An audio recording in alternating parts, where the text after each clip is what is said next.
The Empire mocked Xiao Feng as talentless, yet 10 peerless saintesses remembered living entire lifetimes as his wives inside shared dreams. He owned the dream pearl that created those worlds, but awakening erased every promise, battle, and romance from his memory.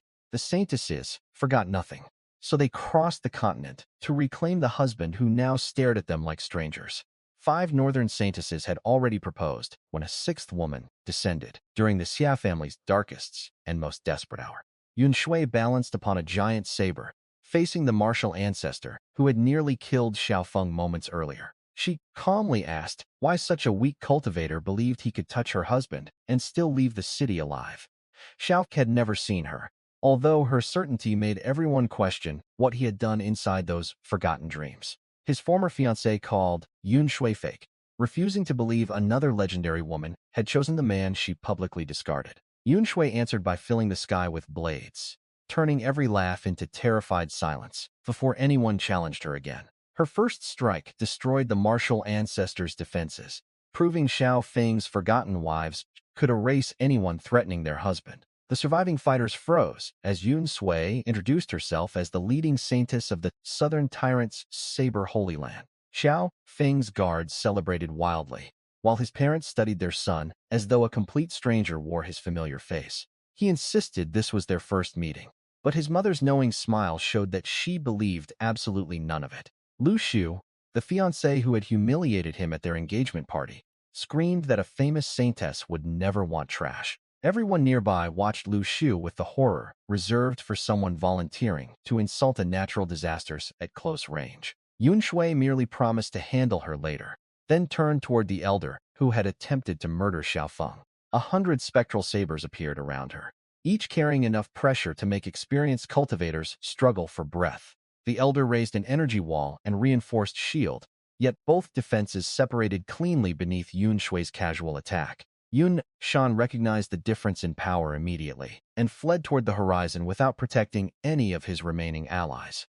Yun Shui swung once across the empty air, sending a distant explosion through the mountains and badly wounding the escaping Sect master. She regretted missing the killing blow, even though striking an enemy miles away already left everyone else speechless. Niu Jin, whose fighters had supported the Xia family, landed nearby and bowed with the caution Yun Shui's strength deserved. The Saintess hooked one arm around Xiao Feng and asked what her husband wanted done with the traitorous Lu family. Lu Tianshang instantly knelt, claiming old friendship and outside deception had forced him to attack people he supposedly respected. He ordered Lu Xiu to kneel beside him, hoping submission could erase the guards already murdered during their attempted takeover. Lu Xiu refused, laughing bitterly, and declaring that death was preferable to bowing before the man she still considered worthless. Xiao Feng looked across his fallen guards and understood that mercy would only insult everyone who had died defending his home. He ordered the entire Lu force eliminated, accepting responsibility for a decision that finally ended the family's repeated betrayals. Lu Tianshang shoved his daughter aside and shouted for everyone to scatter before Yun Shui could close their final escape routes. Her invisible saber domain covered the courtyard, surrounding every enemy while leaving Xia soldiers completely untouched inside the chaos. Blades crossed the domain for several seconds, striking only Lu fighters no matter how desperately they dodged or begged. When the storm ended, Lu Tiansheng, Lu Xiu, and every remaining guard lay defeated across the suddenly silent courtyard. Yun Shui returned to Xiao Feng's arm with a cheerful smile that seemed impossible beside the destruction she had caused. She announced the work finished, then immediately asked whether her husband was finally ready to discuss their wedding. Xiao Feng struggled to answer as she leaned closer, forcing him to confront how dangerously charming his mysterious protector was. Yun Shui produced her dowry before he recovered, offering rare medicines for him, medicine for his father, and an upgradable saber.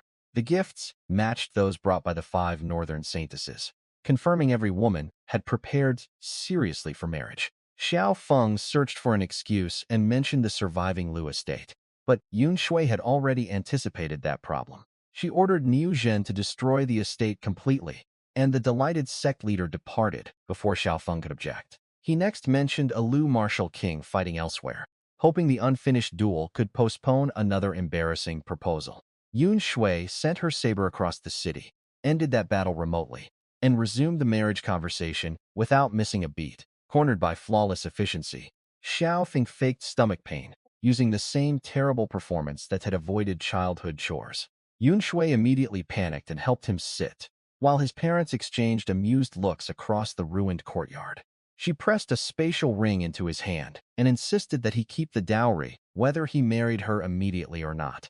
Then she sat beside him and leaned against his shoulder, turning the fake illness into a very real racing heartbeat.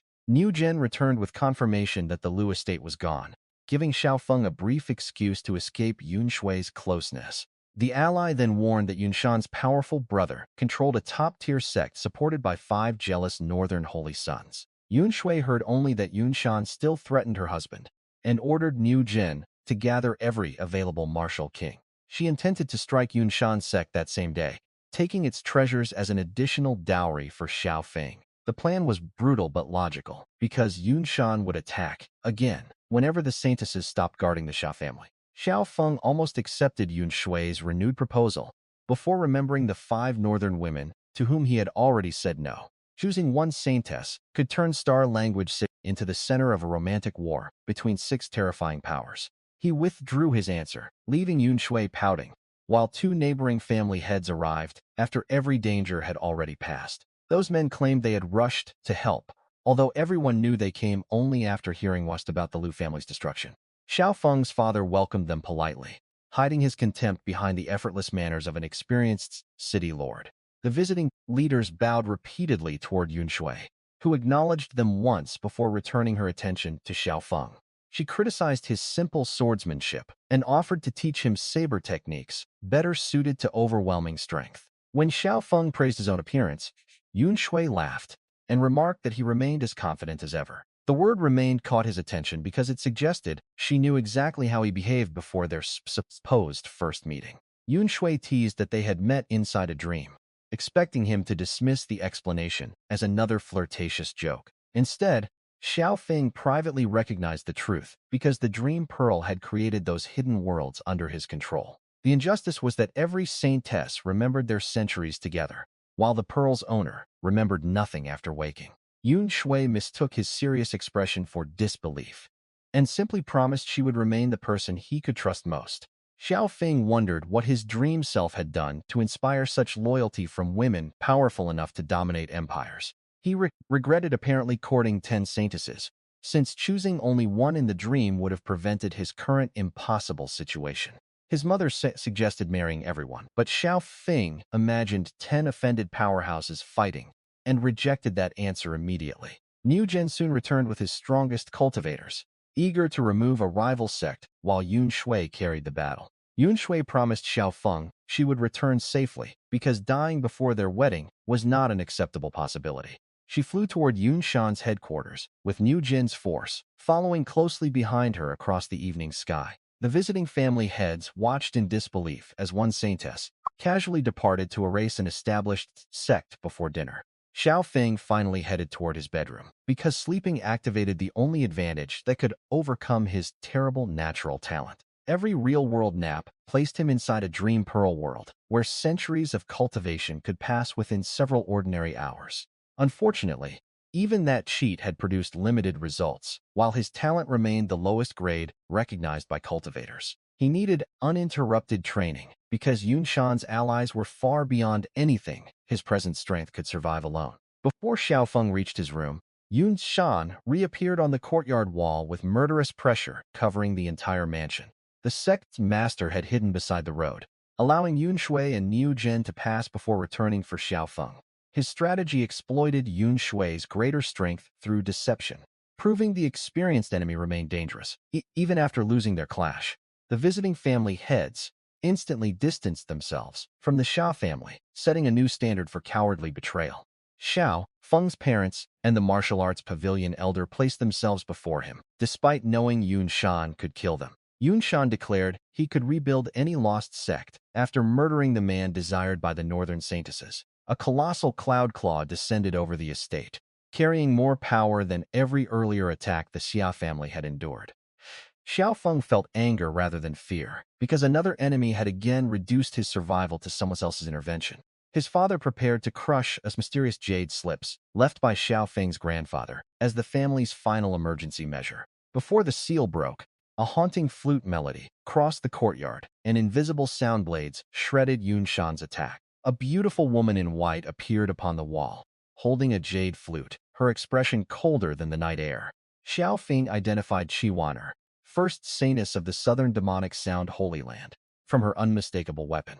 She told Yun Shan that threatening her husband deserved death and offered him the chance to end himself first. The terrified sect master demanded to know how many Saintesses Xiao Feng had, receiving only an innocent shrug in response. Wanner ignored Yun Shan's attempt to invoke his brother and released a sound blade that attacked both body and soul. The demonic melody froze his thoughts, long enough for the transparent strike to tear through his hastily raised mountain barrier. Metal gauntlets saved his life, but the impact launched him backward, with injuries that made immediate escape his only option. Yun Shan activated a forbidden blood technique, sacrificing part of himself to gain enough speed to flee the estate. Wanner prepared another note, then paused after sensing a third southern saintess approaching the battlefield. Green chains erupted across the sky, crossing every route until they formed a glowing cage around Yun Shan. He attacked the prison repeatedly, but each failed strike allowed its vines to drain even more of his remaining life. His hair whitened, and his body withered as thousands of years disappeared from his lifespan within minutes. Xingxuang descended in green robes with a staff, causing grass and flowers to grow beneath every graceful step. The first Saintess of the Life Holy Land could create life effortlessly, yet her cage proved she could remove it too. She told Yun Shan that ordinary death was insufficient punishment for endangering the husband she had crossed the continent to find. The broken enemy counted 8 Saintesses connected to Xiao Feng, and finally questioned what kind of monster his target truly was. Yun Shan had entered the estate expecting one unprotected target, and instead watched the southern Holy Lands assemble around Xiao Feng. Every new arrival used a different inheritance, making resistance harder, because no single defense could answer saber, sound, and life energy. The visiting family heads regretted separating themselves from the Xia family when they saw Qingxuang's flowers spread across the courtyard. They understood the peaceful growth concealed a domain capable of draining centuries from anyone its owner considers hostile. Still, Xiao Feng's father quietly lowered the jade slip, because 3 Saintesses now stood between Yun Shan and the family. His mother watched Qingxuang's affectionate expression and added another impossible candidate to the marriages she already supported. The Xiao guard struggled to reconcile the gentle woman greeting Xiao Feng with the cultivator aging a venerable nearby. Qingxuang checked Xiao Feng for injuries before acknowledging anyone else, treating his safety as the only urgent concern. Wanner recognized that priority and tightened her hold, unwilling to let a later arrival appear more devoted. Their competition remained verbal because both women understood fighting beside Xiao Feng, the person they wanted to impress. Yun Shan attempted gathering energy inside the cage, but the chains consumed each new current before it reached an attack. His true spirit could not escape separately, because Qingxuang's life domain bound both the physical body and spiritual core. The prison therefore offered no weakness except a cultivation difference Yun Shan had no hope of overcoming. Qingxuang's life fruit carried 300 years of ordinary lifespan, making it priceless even among powerful sect elders. Her Dantian medicine could repair the same injury Imperial assassins would later receive orders to inflict upon Xiao Feng. Chiwaner's flute attacked souls directly, giving Xiao Feng a weapon against true spirits that survived physical destruction. Both dowries revealed careful preparation based upon weaknesses the Saintesses remembered from their shared dream lives. Xiao Feng accepted neither immediately, because choosing gifts felt dangerously close to choosing one woman above another. That hesitation frustrated them more than refusal, since every Saintess believed her offering solved the most important problem. Yun Shan's condition worsened while they argued, proving Qingxuang's cage continued working without active concentration. The sect master who had terrorized the region could no longer stand straight after losing nearly his entire remaining lifespan. His ruined appearance warned every witness that offending Xiao Feng now meant punishments worse than immediate death. Xiao Feng still felt no security, because dependence upon his wives left him vulnerable whenever deception separated them. That fear strengthened his determination to make the Dream Pearl produce power worthy of the protection surrounding him. Before training became possible, Yun Shan's final desperation forced every Saintess to abandon rivalry and defend the estate together. Qing Shuang ignored him, teleported beside Xiao Feng, and transformed from an icy executioner into an affectionate wife.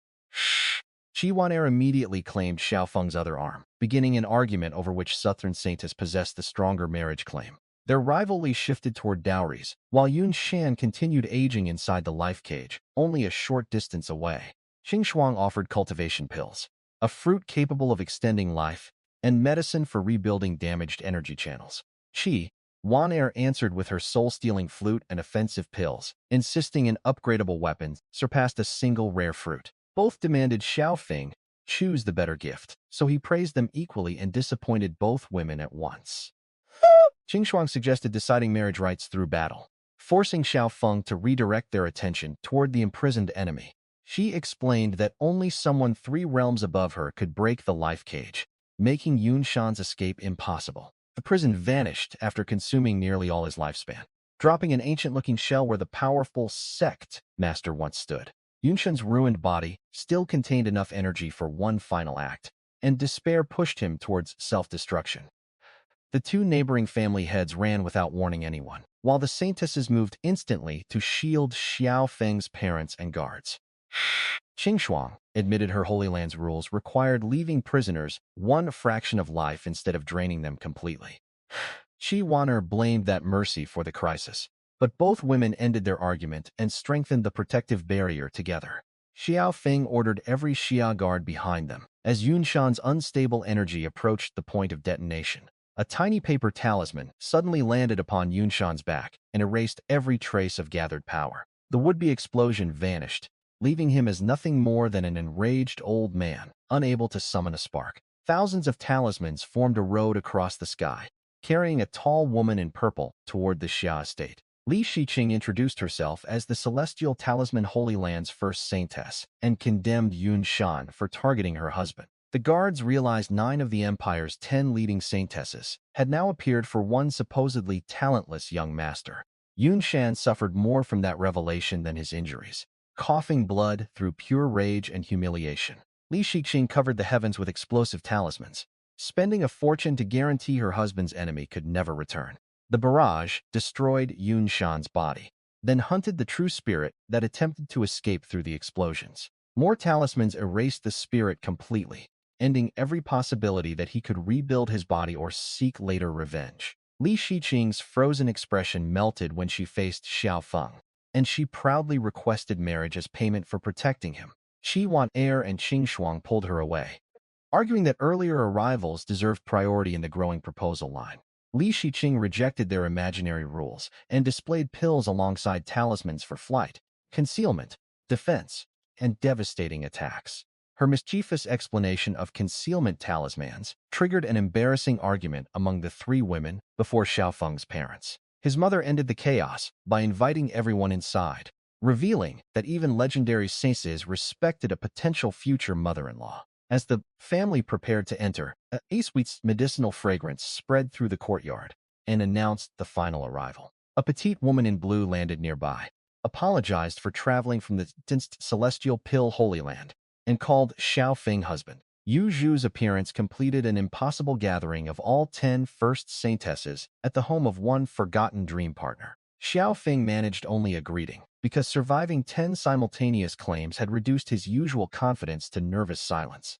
Yu Zhu presented 4 bottles, including a supreme talent pill, capable of transforming even the worst aptitude into top-tier talent. The courtyard erupted because everyone knew Xiao Feng's natural talent ranked at the absolute bottom of the cultivation world. He had trained for centuries inside earlier dreams, yet terrible comprehension prevented those years from producing power matching ordinary geniuses. The Supreme Talent Pill could finally make the Dream Pearl useful, turning unlimited training time into genuine explosive progress. Greed briefly appeared on the neighboring family heads' faces before they remembered stealing from Yu Zhu meant certain death. Yu Zhu admitted stealing the pill from her master and suggested emotional blackmail would protect her. When the theft was discovered, Xiao Feng wanted the medicine desperately, but accepting her superior gift seemed unfair to every Saintess who had already protected him. Qi Wan'er, Qing Shuang, and Li Shiqing surprised him by urging acceptance because the pill addressed his greatest weakness. They even offered to become secondary wives if Yu Zhu's contribution earned her the leading position beside Xiao Feng. The continent's most desired women casually accepted concubine status for a man still famous locally as discarded trash.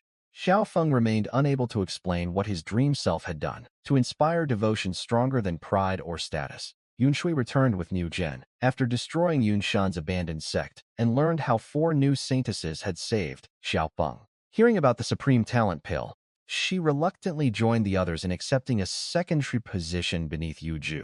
Xiao Feng agreed to take the pill only after promising he would someday repay Yu Zhu with something equally valuable. He invited the 5 southern Saintesses to remain at the mansion, although they considered leaving. Before marriage completely unthinkable, Shi Wan'er openly discussed future children before Xiao Feng's parents, proving her demonic reputations extended beyond musical attacks. Xiao Feng escaped to his bedroom, carrying the pill and intending to enter the Dream Pearl before another proposal began. The medicine immediately sharpened his perception, making difficult passages in the bull technique understandable after a single reading. Rather than practice normally, he lay down, because one real-world nap could provide 1,000 dream years of focused cultivation. The Dream Pearl activated, building a private world where time stretched while his physical body remained asleep for several hours. When Xiao Feng awoke, he still remembered nothing from the dream. Yet, perfected knowledge flowed directly through his instincts. He activated the bull technique and spiritual energy rushed toward the mansion, as though his room had become a bottomless vortex. A white dragon formed above the roof, circled the estate, and plunged into Xiao Feng as his cultivation began rising. He crossed every heavenly stage level within moments, completing progress that would have required ordinary cultivators several lifetimes. His parents, Niu Zhen and the southern Saintesses, rushed inside after sensing the violent transformation shaking the entire mansion.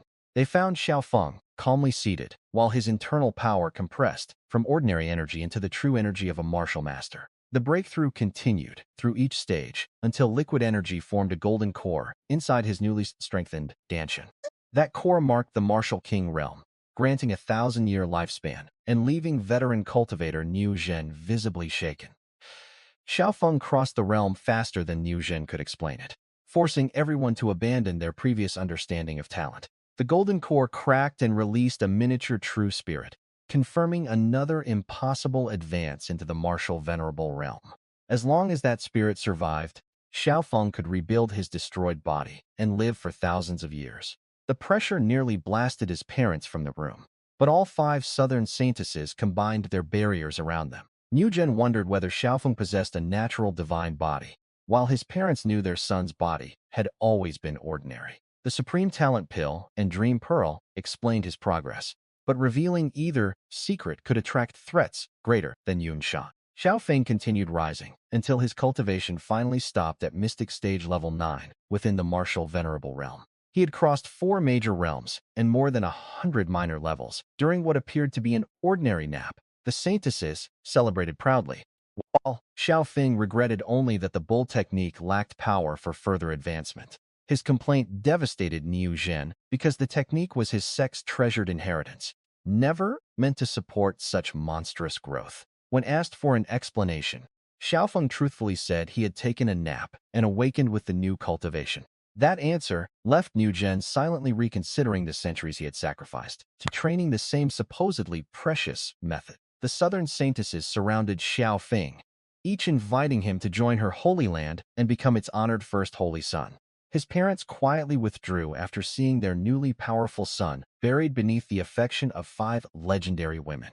Far away, Yun Shan's older brother Yun Sheng received confirmation that the southern Saintesses had erased both his brother and allied Sect. As master of the top-tier Cloud Elephant Sect, Yun Shang could not attack 5 Holy Lands without inviting complete destruction. He therefore ordered Vice Master Yun Feng and 10 enforcement elders to kill Xiao Feng instead of confronting his protectors directly. The plan also served the 5 northern Holy Sons, who wanted their Saintesses separated from a rival they considered unworthy. 11 martial venerables departed before dawn, confident that overwhelming force would remove one low-level young cultivator without difficulty. Back at the mansion, Xiao Feng sensed multiple hostile auras approaching and recognized Yun Shang's revenge before anyone announced it. The 5 southern Saintesses sensed them too, preparing their weapons while Xiao Feng deliberately concealed his new cultivation.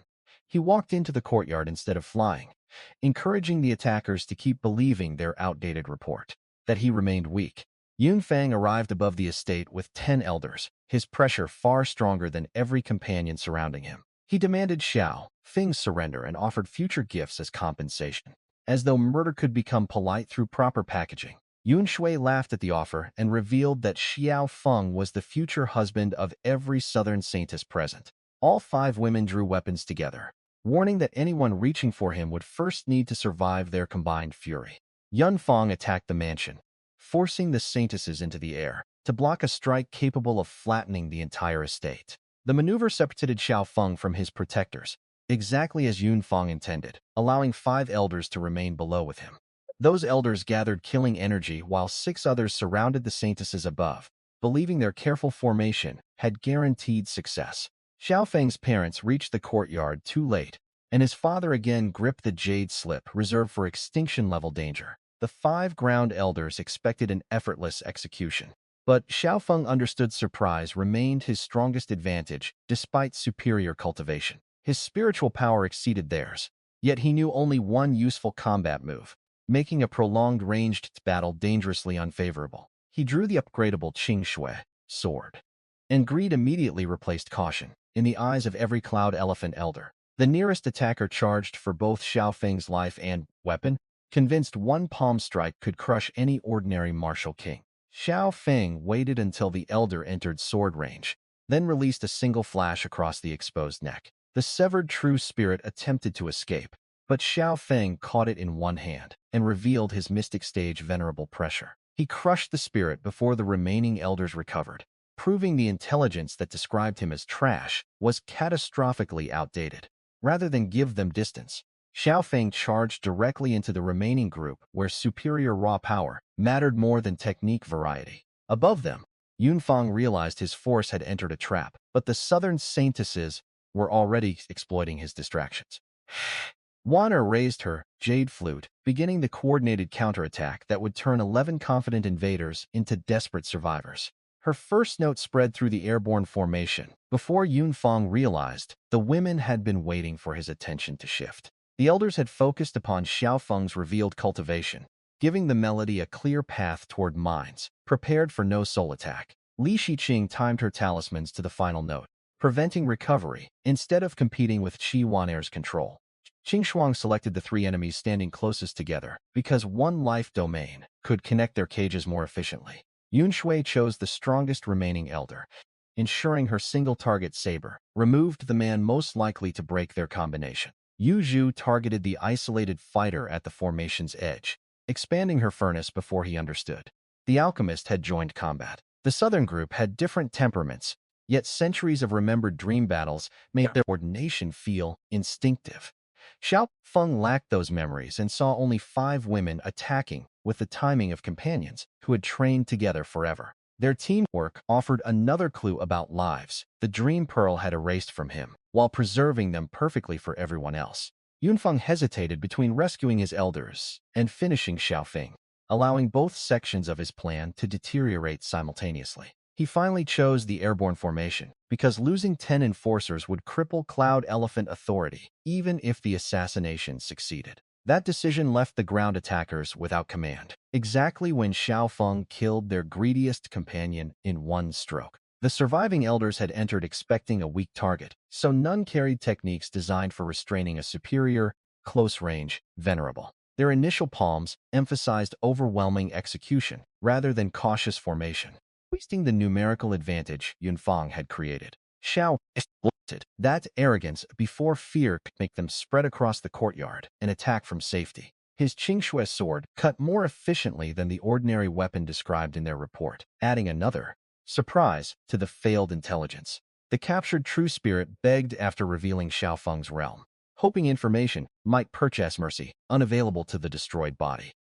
Xiao Feng refused because Yun Fang's squad had aimed killing energy at his parents' home without offering surrender first. Crushing the spirit shocked the other elders, into recognizing he would not preserve enemies, simply because resurrection remained possible. They abandoned independent attacks and began supporting one another.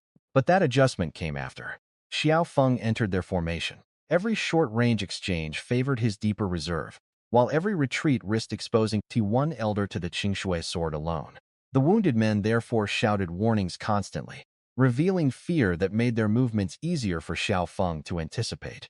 Above them, the Saintesses also forced enemies into separate defensive reactions, rather than allowing one organized counterattack. The battlefield became two collapsing formations, both destroyed by people Yun Shang's intelligence considered secondary obstacles. By the time Yun Fang issued another order, half his experts had already lost bodies, spirits, or thousands of years. The demonic melody interrupted 5 airborne elders, leaving their minds blank while they watched Xiao Feng's impossible reveal below. Li Shiqing wrapped the distracted men in talismans before any of them could recover control of their spiritual energy. Qingshuang created 3 life cages simultaneously, pushing her technique to its limit against opponents several levels above her. Yun Shui struck another elder with a black saber wave, while Yu Ju enlarged her pill furnace around the final target. Yu Ju sealed the lid and ignited alchemy flames, literally refining a martial venerable into medicines inside her furnace. Yun Shui's second attack erased the true spirit fleeing her first victim, removing any possibility of later resurrection. Li Shiqing detonated the talismans attached to Qingshuang's prisoners, weakening them before the life cages finished draining everything. 3 enemies turned to ash, and Yu Ju opened her quiet furnace to reveal a single golden pill instead of a body. 5 powerful elders disappeared within seconds because the Saintesses combined specialized abilities rather than fighting as isolated prodigies. Yun Fang attacked Qingshuang's cage formation, but Yun Shui, Qi Wan and Li Shiqing blocked him long enough for the drain to finish. The collision injured 3 Saintesses, yet they had already erased half the enforcement squad sent to murder their husband. Below, Xiao Feng fought 4 remaining elders at close range, overwhelming them whenever his flowing light sword reached their defenses. One wounded observer noticed Xiao Feng repeated the same move and shouted the weakness before another elder entered killing range. The survivors scattered immediately, forcing distance and launching giant phantom elephants from several directions across the courtyard. Their deduction was correct because Xiao Feng possessed massive spiritual reserves without any range technique worthy of that power. He chose brute force, charged the nearest phantom, and split its enormous body, with everything flowing through the Qingshui sword. The disrupted energy opened a path toward its creator, whom Xiao Feng struck before the elder could produce another attack. 2 other phantoms missed him and demolished the courtyard, confirming how many Xia Guard would have died of evacuation. Xiao Feng admitted he knew one sword move, then revealed he stood at Mystic Stage Level 9, an entire realm above them. The frightened elders continued attacking from range because approaching a stronger venerable after that warning meant immediate death. Xiao Feng answered by swallowing a breakthrough pill in the middle of combat, wasting a rare treasure to gain decisive momentum. His aura crossed into Earth Stage Venerable, freezing allies and enemies who had never seen someone treat advancements so casually. They did not know 10 Saintesses had supplied enough breakthrough pills for Xiao Feng to use them without hesitation. An elder launched layered techniques, but Xiao Feng's new pressure shattered each attack and carried him directly into striking range. One sword stroke destroyed the body, while the victim's true spirit hid inside a wounded companion's robes to avoid detection. Xiao Feng drove the final standing attackers into the courtyard ruins, relying on overwhelming speed while their formation collapsed. Yun Fang watched every careful advantage disappear and finally released his full venerable aura in uncontrolled rage. He wanted to attack the Saintesses, but harming them would bring 5 southern holy lands against everyone he served. Instead, he aimed his mountain-splitting broadsword at Xiao Feng, only for all 5 women to block the path together. Yu Ju threw the same furnace that had refined an elder, forcing Yun Fang to defend his face before continuing his assault. The Saintesses surrounded him, leaving Xiao Feng to finish the remaining ground enemies without interference from their commander. Those elders exploited Xiao Feng's limited skill set again, summoning more phantom elephants and predicting where his movement would end. He countered through raw power, yet every missed technique destroyed more of the estate his family had spent years building. Xiao Feng understood that strength without proper application remained a dangerous weakness against veterans with deeper combat experience. Yun Feng suddenly threatened to slaughter Star Language City's entire population after killing Xiao Feng's and the Saintesses protecting him. The threat transformed revenge into planned genocide, eliminating any possibility that the attackers could leave through negotiation. He threw his broadsword upward and activated Cloud Elephant Heavenly Might Slash, locking the weapon onto Xiao Feng's energy. The massive saber pursued Xiao Feng through repeated teleportations, correcting its direction whenever he changed position across the battlefield. Yunfa boasted that the attack would follow forever, until another cultivator blocked it, or its target finally died. The southern Saintesses tried to help, but Xiao Feng ordered them to attack Yun Feng, while he remained separated from his weapon. He then ran toward one wounded elder, dragging the homing strike behind him like a weapon borrowed from its own commander. Xiao Feng passed the terrified man at the last moment, allowing Yun Feng's saber to destroy both body and true spirit. The unexpected result confirmed that direct contact with the attack meant complete death, making every later dodge even more important. While Yun Feng stared at his dead subordinate, all 5 Saintesses struck together and sent him tumbling through the air. Xiao Feng aimed next for another injured elder, whose mobility had been reduced enough to make escape almost impossible. That elder summoned a phantom elephant into the pursuit, briefly slowing the homing blade without ending its deadly lock. A different survivor studied Xiao Feng's teleportation pattern and prepared an ambush exactly where he appeared after his next movement. The second elephant pinned Xiao Feng for one crucial instant, while Yun Feng's weapon screamed toward his exposed back. His single sword technique could break the phantom, but doing so consumed the time needed to evade the approaching blade. The Saintesses abandoned Yun Feng and rushed toward Xiao Feng, knowing the weapon could erase him before their next heartbeat. 5 streaks of light arrived from the northern sky first, deflecting the saber when its edge was inches from Xiao Feng. A second volley stripped away the attack's remaining power and dropped Yun Feng's broadsword harmlessly into the shattered courtyard. The 5 northern Saintesses had returned, each furious that their short absence had nearly cost their husband his life. They blamed the southern group for failing to protect him, while the guilty women could offer no convincing defense. Xiao Feng stopped the argument before 10 emotional powerhouses turned the estate into a battlefield of their own. The surviving Cloud Elephant Elder, who had predicted Xiao Feng's movement, tried quietly retreating, while everyone watched the reunion. Lin Xiaoran, first Saintess of the Blazing Fire Holy Land, noticed him and summoned a red lotus of hellfire. The flames consumed both body and true spirit, leaving no chance for the man who had nearly killed her husband. Li Qingshu attacked Yun Feng next, forcing him to harden both arms into stone before her sword beam reached him. He survived that strike, only for Lin Wan's frost blades to descend from every direction across the sky. Yun Feng gathered his remaining elders into a 5-point formation and created an enormous phantom elephant around them. The shared defense scattered many ice blades, giving him enough time to search desperately for a speed talisman. Li Shiqing laughed at the idea of escaping a talisman specialist and plastered the phantom with explosive seal. Wan Air's melody then increased the weight around every enemy, making breathing and thought nearly impossible inside the formation. Lun Shui split the sky with her saber, while Qing Shuang dropped life cages over the weakening defenders. Lin Xiaoran's fire, Li Qingshui's sword light, Li Shiqing's explosions, and Lin Wan's ice struck from separate angles.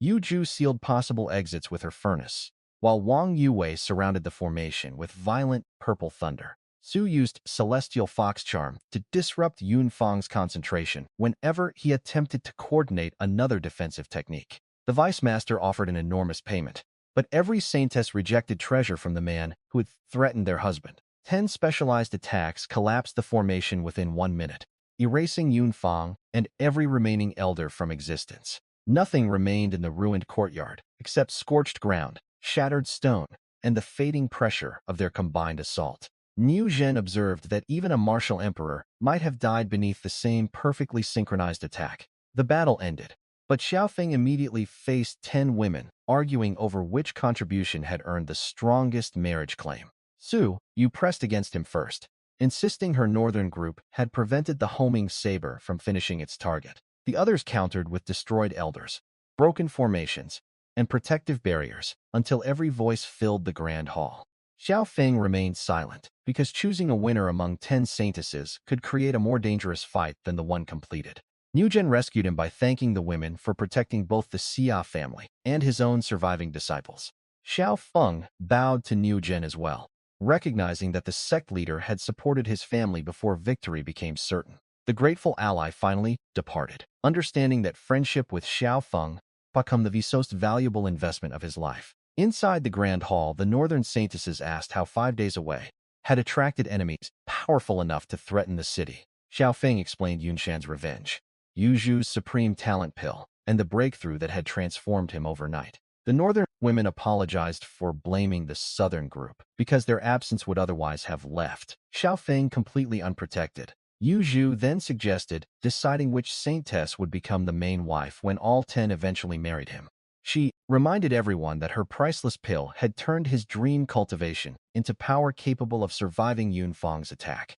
Lin Xiaoran established first, admitting Xiao Feng would have died before their return without Yuju's gift. One by one, the other Saintesses reluctantly agreed, placing the youngest-looking alchemist of themselves in the marriage hierarchy.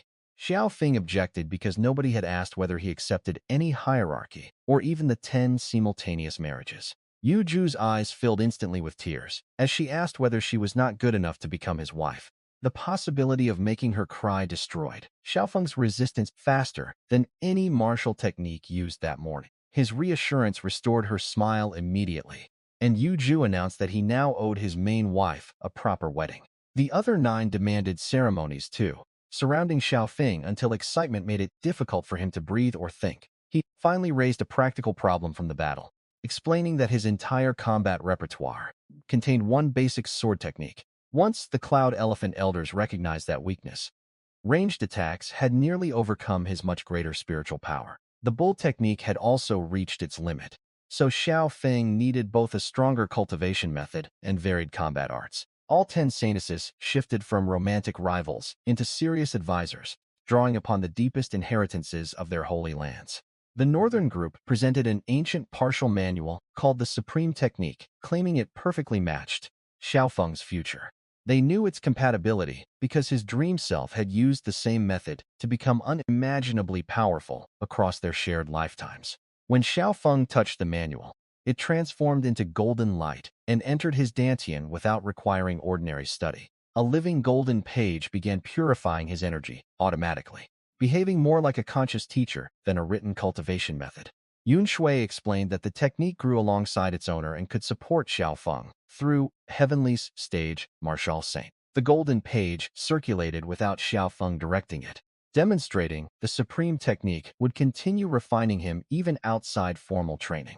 Its consciousness responded to unfamiliar energy by reorganizing pathways instead of rejecting arts from unrelated Holy Land traditions. That adaptability mattered, because Xiao Feng's future arsenal depended upon inheritances gathered from wives, enemies, and Imperial ancestors. A conventional sect method would conflict with many of those arts, forcing him to choose one path before learning the others. The Supreme Technique instead treated every new manual as material that could be interpreted through one growing foundation. Its partial state suggested missing pages existed somewhere beyond the Saintess's current reach, creating another long-term mystery. None of the women explained where the copy originated. Relying upon dream memories they still refused to reveal completely. Xiao Feng sensed they feared too much information might affect events tied to whatever future had united them originally. He accepted their secrecy because every choice since arrival had protected him rather than exploiting his missing memories. The living page also purified the bull technique energy already inside him, replacing its rough circulations with the cleaner foundation. That process prevented old limitations from damaging later realms when Xiao Feng changed cultivation methods after rapid advancement. His 2 days of explosive growth would normally leave unstable foundations. Yet the golden page reinforced every crossed bottleneck. Niu Zhen's treasured method had served its purpose by opening Xiao Feng's path, even though its grade could not support the next step. Yun Shui's captured manuals offered combat variety, but lacked the personal compatibility that made the supreme technique irreplaceable. Cloud Mountain Hand emphasized compressed force through the palm, making it useful when weapons were unavailable or easily recognized. Phantom dream steps distorted perception through afterimages rather than relying only upon speed, confusing spiritual senses as well as eyes. Blood demon explosion burned lifespan and blood together, providing emergency strength at a cost Xiao Feng intended never to pay. Nine Heavens Cloud Dragon Slash transformed sword energy into layered movement, preventing one simple barrier from absorbing the entire attack. He selected those arts for different tactical roles, instead of collecting impressive names without a coherent combat plan. The Saintesses approved because Yun Fang's battle proved a cultivator needed movement, range, defense breaking, and emergency survival options. They also gave Xiao Feng pills for stabilizing meridians during dream synchronization, reducing the danger of another uncontrolled breakthrough. Yu Zhu checked every bottle personally, preventing medicines from different holy lands from reacting badly inside one rapidly changing body. Wang Yue explained how the purple dragon fruit should be used later, although Xiao Feng had not yet planned another immediate transformation. Su Yu quietly offered help whenever sleep failed again, turning her charm inheritance into part of Xiao Feng's cultivation routine.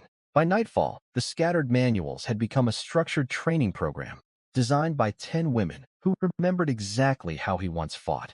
That astonishing ceiling applied only to the incomplete copy, implying the original inheritance reached realms beyond anything they presently understood. Xiao Feng tried refusing such a valuable gift, but all 10 women insisted no other cultivator could use it properly. He accepted, after recognizing pride mattered less than gaining enough strength to protect everyone, repeatedly risking their lives for him. Yun Shui then emptied a storage ring containing hundreds of manuals taken from the ruins of Yun Shan's defeated sect. The collection included palm arts, sword forms, movement methods, and forbidden techniques that sacrificed blood for emergency power.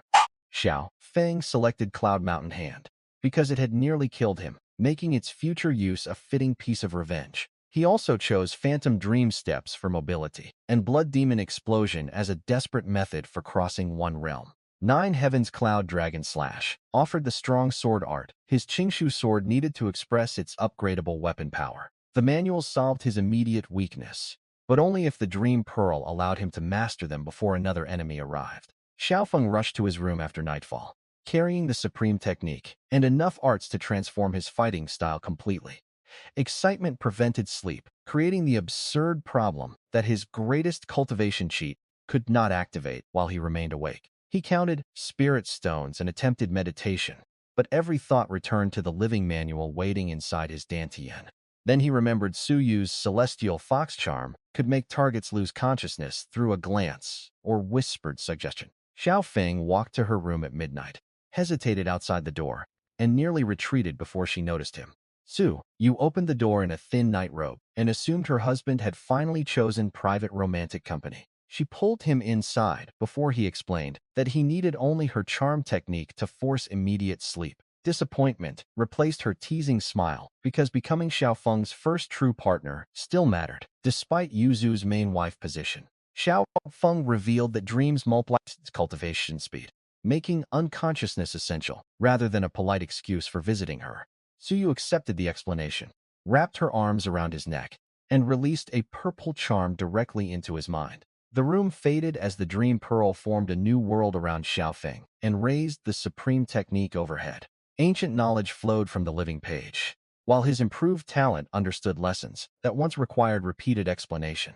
Instead of raising cultivation immediately, Xiao Feng devoted the entire session to techniques because his last battle exposed that deficiency. He practiced fists, kicks, sword forms, movement, arts, and Cloud Mountain Sect inheritances for 1,000 dream years. When Xiao Feng awoke 3 real hours later, dozens of techniques had become instinctive parts of his battle experience. Nine Heavens Cloud Dragon Slash combined perfectly with the Qingshui sword, multiplying both weapon and technique beyond their individual limits. Cloud Mountain Hand gave him a powerful unarmed option, capable of crushing defenses without needing to draw a weapon.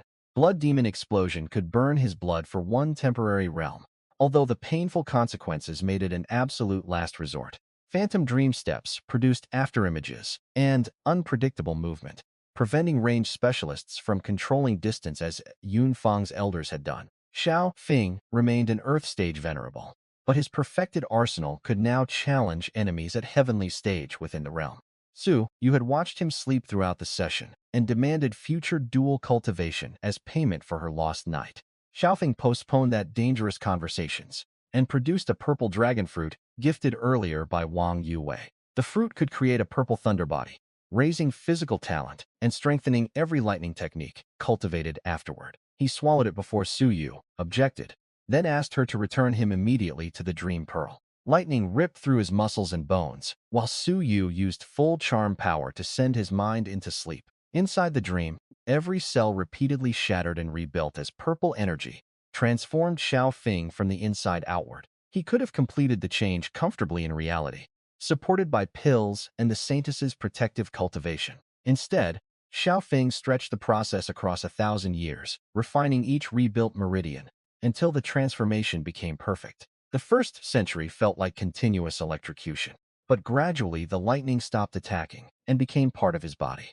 Golden lessons from the supreme technique continued during the pain, teaching him to direct thunder as naturally as another limb. 3 real hours passed, while 1,000 brutal years reshaped Xiao Feng throughout the Dream Pearl's accelerated world.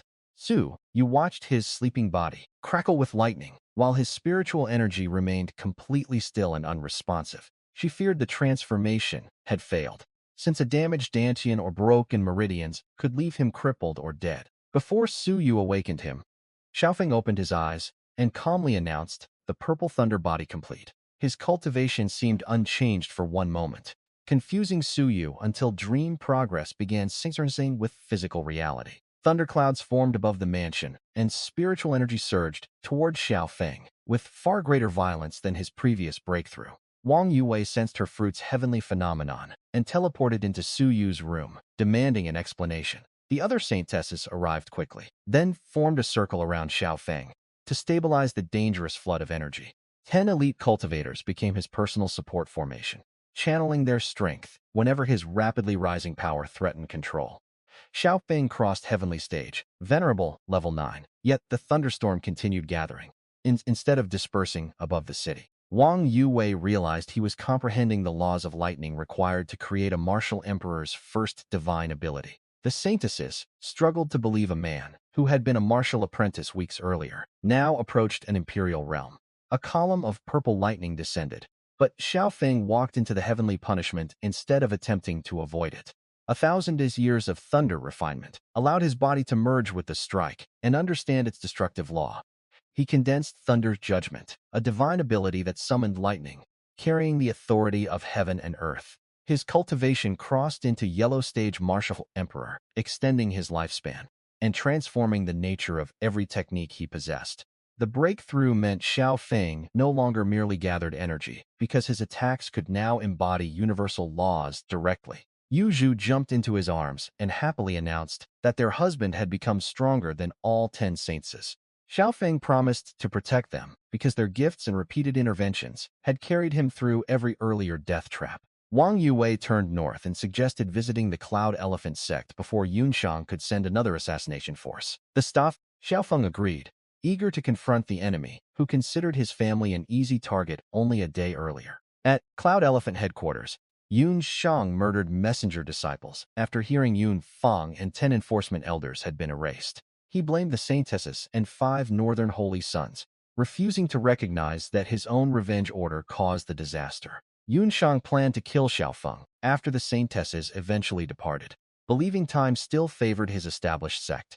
Space cracked above the mountain before his threat finished, and Xiao Feng stepped through with 10 women behind him. Only martial emperors could tear space so casually, forcing Yun Shui to address the unfamiliar young man as a respected senior. He assumed Xiao Feng must be the disciple of this new emperor, and immediately offered apologies, gifts, and betrayal of his dead brother. Xiao Feng revealed his identity, leaving Yun Shui unable to connect the discarded young master with the power standing before him. Yu Zhu introduced herself and the others as Xiao Feng's wives, claiming the title before he could choose less dangerous wording. Xiao Feng rejected negotiation because Cloud Elephant forces had attacked his parents, murdered guards, and threatened an entire city. Yun Shui insisted the transformation was impossible because no venerable could become a martial emperor within 3 days. Xiao Feng answered with Cloud Mountain Hand, using Yun Shui's former signature technique against 2 elite elders, beside the Sect Master. Two enormous palms destroyed both venerables and their true spirits before the shocked sect could organize a response. Recognizing the technique finally convinced Yun Shui that the emperor before him truly was the same young target from Star Language City. Fear shifted into jealousy because centuries of failed cultivation now stood against progress. Xiao Feng had achieved through several naps. Yun Shui protected his pride by claiming the Saintesses had given Xiao Feng a temporary method for faking emperor-level pressure. He attacked with full heavenly stage venerable power, believing sustained combat would expose the supposed illusion around his opponent. Xiao Feng blocked and dodged without counterattacking seriously, using Yun Shui to measure a body that had changed almost overnight. The Sectmaster misunderstood that restraint as weakness and pushed harder, never realizing he had become a convenient training partner. After repeated failed attacks, Yun Shui activated Dark Blood Demon Explosion and sacrificed centuries of lifespan for temporary strength. His body transformed into a green-skinned demon as his cultivation rose toward half-step martial emperor. Xiao Feng welcomed the improvement because only that level could provide a useful test of his newly mastered techniques. The reaction humiliated Yun Shui, who had paid 500 years merely to become interesting to his younger enemy. He attacked with enough force to split the Sect's mountain, while Xiao Feng began answering with Cloud Mountain techniques. Below them, 10 Saintesses surrounded the remaining elders and launched their own coordinated battle across Cloud Elephant headquarters. The elders dismissed their yellow stage cultivations, forgetting elite Saintesses had always defeated ordinary opponents across realm boundaries. Xiao Feng integrated every dream-learned movement through live combat until he no longer needed Yun Shui as practice. His expression changed, and spiritual energy from the region gathered into the thunderclouds forming above his raised hand. Thunder Judgment revealed a genuine Emperor divine ability, destroying Yun Shui's last belief that Xiao Feng's cultivation was fake. The terrified Sect Master abandoned pride and fled, burning even more lifespan to escape the lightning pursuing him. No movement could outrun heavenly thunder, and the descending bolt swallowed Yun Shui before flattening the mountain beneath him. Body and true spirit vanished together, ending the ruler who had dominated the region through fear for centuries. Xiao Feng returned to the ground and found 6 elders dead, while 2 others had escaped beyond the Sect's territory. All 10 Saintesses remained unharmed, despite defeating opponents whose recorded cultivation exceeded theirs by multiple stages. Yu Ju immediately focused on the Sect treasury, declaring its accumulated resources part of the dowry owed to their husband. Xiao Feng and the Saintesses emptied vaults, containing spirit stones, ancient herbs, rare weapons, and entire libraries of techniques. He spared the ordinary disciples, recognizing most had joined for cultivation, rather than Yun Sheng's private revenge. The survivors received orders to return home and choose future leaders who did not murder messengers for delivering bad news. Before leaving Cloud Elephant Mountain, he inspected the deepest vault personally, instead of trusting ordinary storage rings and surface treasures. The complete Heavenly Might manual rested behind several seals, explaining why Yun Feng possessed only enough understanding for one homing variation. Yun Shui had likely reserved the original for himself, while allowing subordinates to study incomplete copies suited to their rank. Xiao Feng broke the seals with emperor pressure and found annotations left by generations of sect masters inside the case. Those notes described failures as well as successes, saving him from repeating centuries of mistaken interpretations during dream training. The treasury also contained maps of Cloud Elephant allies, but Xiao Feng took no revenge against organizations uninvolved in attacking his family. He collected evidence of the sect's orders in case surviving disciples later claimed the Xia family had attacked without cause. Yu Zhu packed medicinal herbs separately, preserving rare roots that careless storage beside spirit crystals could damage. Li Shiqing gathered sealing talismans, while Yun Shui tested captured sabers and rejected those unable to survive her energy. Qingshuang rescued living plants from abandoned gardens instead of allowing valuable medicines to die after disciples departed. Shiwaner searched the music pavilion and found several sound manuals useful for improving defense against soul-based attacks. The northern Saintesses divided weapons by compatibility, ensuring the Xia family received usable resources rather than an impressive but chaotic pile. Xiao Feng left enough ordinary supplies for disciples traveling home, refusing to turn spared people into starving refugees. The decision surprised several survivors, who expected the victor to punish everyone associated with Yun Shui's name. He distinguished obedience from guilt, targeting leaders who planned genocide while releasing juniors with no authority over those choices. That restraint strengthened his claim to Shatianming legacy more than destroying another helpless group could have done. The return journey through torn space carried the Saintesses and treasure directly above Star Language City before sunset. Back in Star Language City, Xiao Feng placed only part of the loot inside the Xia family treasury. Xiao Feng's father first assumed the storage rings contained symbolic trophies rather than a top-tier sect's accumulated foundation. One opened ring filled an entire treasury chamber with crystals before Xiao Feng stopped releasing additional contents. 500-year herbs and supreme spirit stones exceeded everything the remote Xia branch had possessed throughout decades of city rule. The resources could strengthen guards, repair the estate, and build defensive arrays before Imperial attention reached the province. Xiao Feng reserved advanced manuals for review because giving incompatible emperor arts to weak cultivators could destroy their dantians. His father accepted that caution and began planning how to distribute basic resources without attracting thieves from neighboring regions. The family had become wealthy enough to invite attacks, making secrecy another defense alongside Xiao Feng's personal strength. His father saw mountains of crystals and rare herbs, then correctly guessed his son had robbed a top-tier sect, carrying the Heavenly Might Manual to Su Yu, therefore served both cultivation and the urgent need to protect newly acquired resources. Xiao Feng carried the most valuable technique to Su Yu's room, ready for another 1,000 years inside the Dream Pearl. The deepest Cloud Elephant Vault had contained Cloud Elephant Heavenly Might Slash, the same homing attack Yun Feng once controlled. Its complete manual ranked as a supreme absolute martial art, valuable enough to tempt even many genuine martial emperors. Su Yu placed Xiao Feng under her charm, and the living supreme technique immediately began translating the difficult inheritance. Golden Light transformed written mysteries into direct lessons, revealing that his cultivation method could also tutor unrelated martial arts. Inside the dream, an enormous mythical bird crossed the heavens, with wings spanning farther than Xiao Feng could see. Each wingbeat created harmless-looking currents that slowly layered together until their pressure formed invisible blades capable of cutting mountains. A phantom warrior condensed those currents through one patient saber swing, revealing accumulation as the Supreme Slash's central principle. Xiao Feng copied the movement for years, then decades, continuing after his dream hands had been worn to bone. 1,000 years of repetition finally mastered the technique that had almost killed him during Yun Feng's desperate pursuit. Emperor cultivation now powered the slash instead of venerable strength, making Xiao Feng's version incomparably more destructive than its former owner. He awakened after another 3 real hours, carrying 4,000 years of accumulated dream experience from only 4 napses. The next morning, all 10 Saintesses gathered outside his door wearing ceremonial dresses and their most carefully prepared expressions. Yu Ju explained that Yunshang's destruction completed their dowries and that the auspicious day deserved a confirmed wedding date. Xiao Feng realized 10 women had coordinated a marriage ambush before breakfast more carefully than many sects planned military campaigns. Their memories contained lifetimes of devotion, while he possessed only recent days filled with rescue, gifts, and undeniable affection. To them, the ceremony reunited separated soulmates. To Xiao Feng, it meant trusting relationships whose missing history still belonged to him.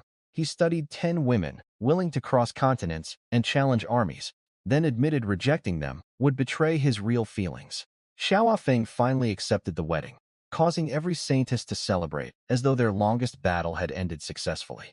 Before anyone selected a date, several overwhelming auras approached Star Language City and silenced the celebration instantly.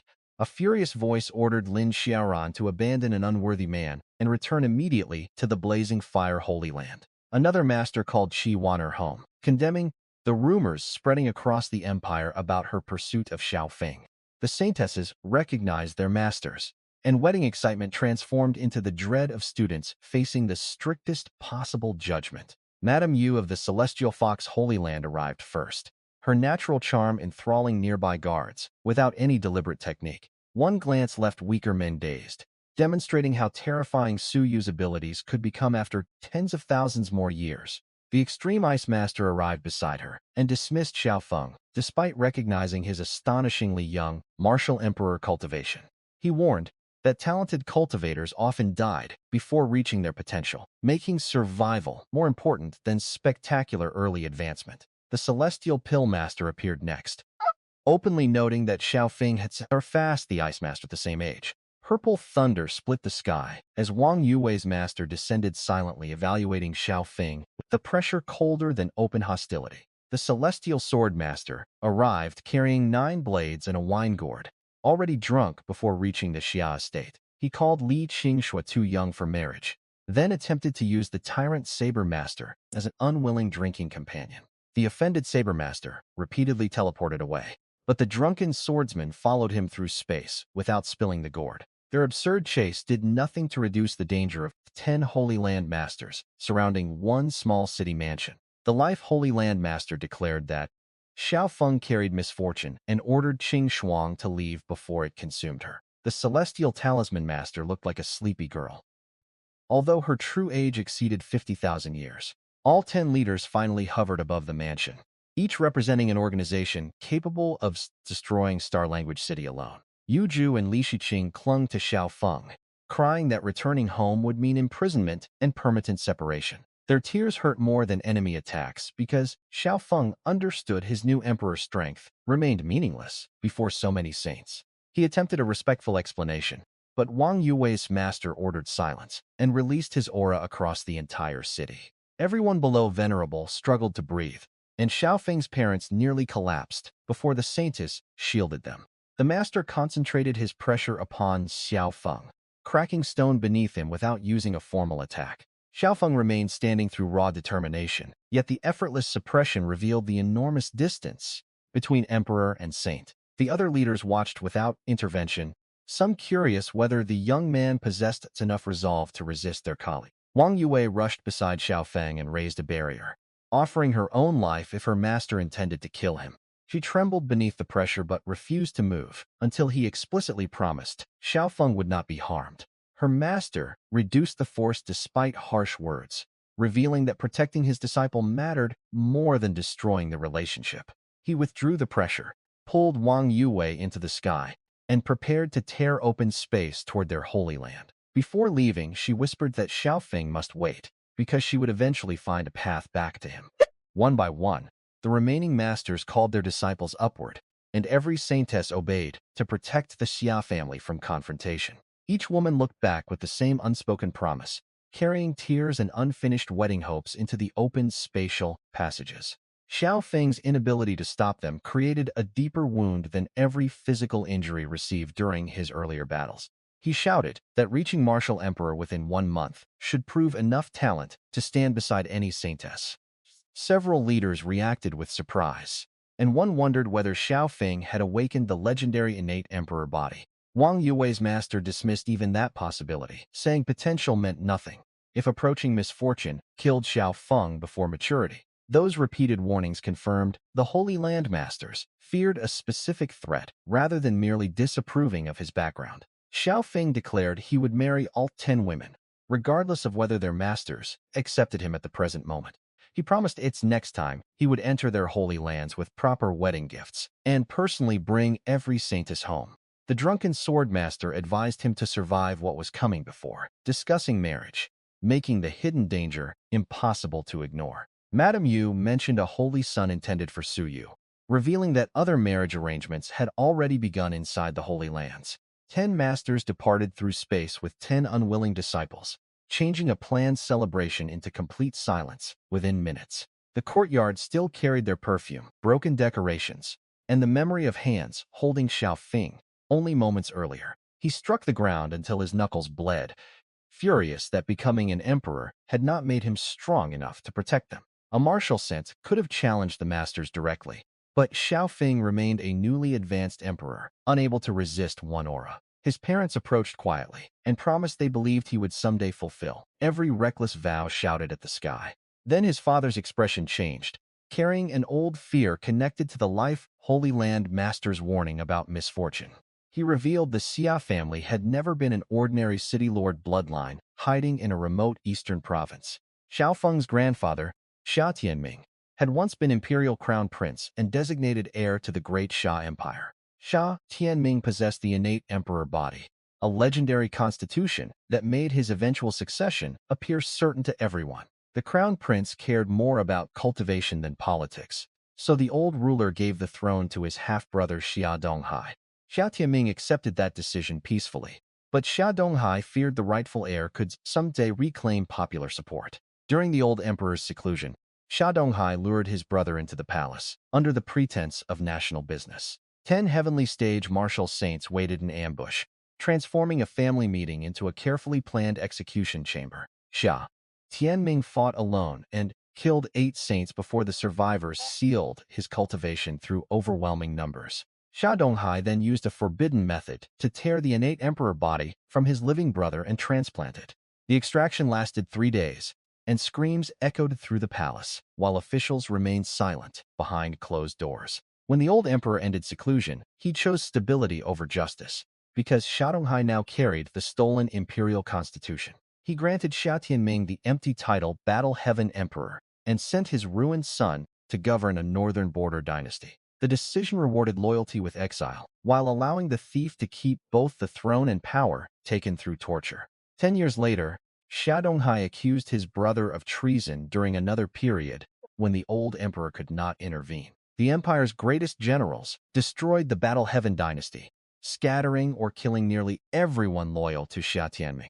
Xiao Feng learned his family were survivors of royal extermination rather than minor nobles, fortunate enough to rule one city. The misfortune surrounding him was not a mystical curse, but the reigning emperor's determination to erase the bloodline he had betrayed. Xia Tianming lost the last of his cultivation during the dynasty's collapse and arrived in Star Language City as a broken mortal. He served as city lord for several years, without recovering the will to live after losing family, power, and homeland. Imperial spies watched the survivors until Xia Tianming died, then left, because his descendants appeared harmless and talentless. Xiao Feng's parents concealed everything, hoping their son could marry quietly and avoid attracting the palace's attention. 10 saintesses, gathering around a young Sartial emperor from Xia Tianming's line, had now made invisibility completely impossible. News would reach the capital quickly, confirming that the discarded royal branch had produced another cultivator with frightening potential. The Holy Land masters removed their disciples because association with Xiao Feng placed each organization against the empire's most powerful ruler. Their actions were strategic protection rather than simple arrogance, although that understanding did nothing to reduce Xiao Feng's anger. His mother blamed herself for welcoming the Saintesses, believing immediate rejection might have kept the Xia family hidden. Xiao Feng stopped both parents and promised his new cultivation could protect them from whatever force arrived first. His father warned that the Great Xia Empire possessed resources and experts far beyond any sect Xiao Feng had destroyed. Xiao Feng answered that hiding only allowed Xia Donghai to choose when their family would finally be harvested or killed. The emperor had stolen one imperial body already, so another talented descendant would become valuable, rather than merely threatening. Waiting quietly, therefore, meant living as livestock, until the palace decided Xiao Feng's body was ready to be taken. He refused that future and promised Xia Donghai would learn that delayed consequences remained consequences all the same. Xiao Feng had advanced from apprentice to emperor within 1 month and saw no reason his growth needed to stop there. His resolve reminded his father of Xia Tianming before betrayal. Awakening pride buried beneath decades of fear, the city lord finally accepted that survival required resistance and led Xiao Feng toward the mansion library. He pressed several books in a precise sequence, channeling energy until entire shelves slid aside from a concealed passage. The mechanism required Xia blood and a remembered order, preventing servants or enemy searches from opening it through accidental contact. Xiao Feng had played beside those shelves as a child without sensing the narrow corridor, hidden behind ordinary stone. His father explained that revealing the chamber earlier would only burden a powerless boy with enemies he could not escape. The passage turned several times beneath the mansion, hiding its destination from anyone attempting to map the wall from above. Xiao Feng followed him through darkness beneath the home, where he had grown up believing their family ordinary. Faint candles burned through spirit formations, maintained secretly by Xiao Feng's parents after Xia Tianming's death. A hidden chamber appeared after 100 meters, illuminated by candles and decorated with paintings of Xia Tianming's victories. The first painting showed the crown prince facing a dragon without an army, his sword raised against fire covering the sky. Another depicted Xia Tianming before soldiers who followed him willingly, because he fought at the front instead of issuing distant orders. A third recorded the Sea Serpent campaign that protected coastal cities the imperial court had considered too remote to reinforce. Each image contradicted the official story of a traitor whose ambition supposedly endangered the empire he repeatedly defended. Every painting featured the same grandfather. Xiao Feng barely remembered, preserving a life the official court had reduced to treason. The golden decrees preserved Xiao Donghai's former praise, making his later accusations of treason even more obviously manufactured. One scroll promoted Xia Tianming after he broke an enemy capital, proving military success had once made him indispensable to the throne. Another named him national protector, after 3 cities survived because he arrived before imperial reinforcements. Xiao Feng saw achievements recorded in imperial language that left no room for the cowardice, later invented by Xia Donghai. The final Battle Heaven decree removed the words Crown Prince, without acknowledging why the empire's greatest heir suddenly disappeared north. Its grand title read like compensation, offered after the throne had stolen everything that title was supposed to honor. Xiao Feng's father had read those scrolls throughout childhood, learning pride and bitterness from the same fading characters. He kept the chamber hidden after becoming city lord, because imperial spies still visited the mansion during Shi Tianming's final years. Discovery of one royal relic could have proven the family preserved hope and brought execution before Xiao Feng was born. At the chamber's center, Xiao Feng's father opened the only sandalwood box saved when imperial soldiers looted their fallen dynasty. Golden light revealed the 9-aperture exquisite heart scripture, an emperor-grade technique restricted to members of the imperial bloodline. Xia Tianming had reconstructed the manual from memory during his final year, while illness and old injuries destroyed him. The sandalwood box contained no jewels because the dynasty's meaningful wealth had been weapons, manuals, and people already taken. Xia Tianming protected only the scripture by carrying its knowledge and memory after soldiers seized the original imperial copies. Writing each section required reconstructing formations. His ruined cultivation could no longer activate or verify personal errors would kill a future descendant. So, the dying man checked every line, while pain and weakness shortened his remaining time. Xiao Feng understood the manual represented one final battle, fought without a sword against death, isolation, and deliberate historical erasure. Accepting it meant accepting Xia Tianming's unfinished responsibility, not simply gaining another shortcut toward greater power. His father had waited decades for someone capable of using the scripture and expected several more generations of disappointment. He believed a future descendant might eventually possess enough talent to restore what betrayal had stolen from their family. Seeing Xiao Feng become emperor changed that distant hope into an immediate possibility neither parent had prepared emotionally to face. Xiao Feng received the scripture as his grandfather's last hope rather than treating it like another valuable piece of loot. The dying crown prince had written while coughing blood, never knowing his grandson would become worthy. Only 1 generation later, Xiao Feng left the chamber carrying grief, responsibility, and the only inheritance capable of challenging the imperial family. The chamber closed behind them after departure, preserving its paintings while Xiao Feng carried the living purpose of every relic outside. From the city wall, he faced the distant capital and understood another assassination force could arrive at any moment. The Saintesses remained confined in their holy lands. His parents faced extinction, and no protector stood between them except him. That night, Xiao Feng entered the Dream Pearl, where the supreme technique wrapped its golden light around the imperial scripture. The living manual translated complex bloodline knowledge into direct instruction, exactly as it had done for every other art. The 9-aperture scripture created artificial hearts inside its user's body, with each heart functioning like an additional dantian.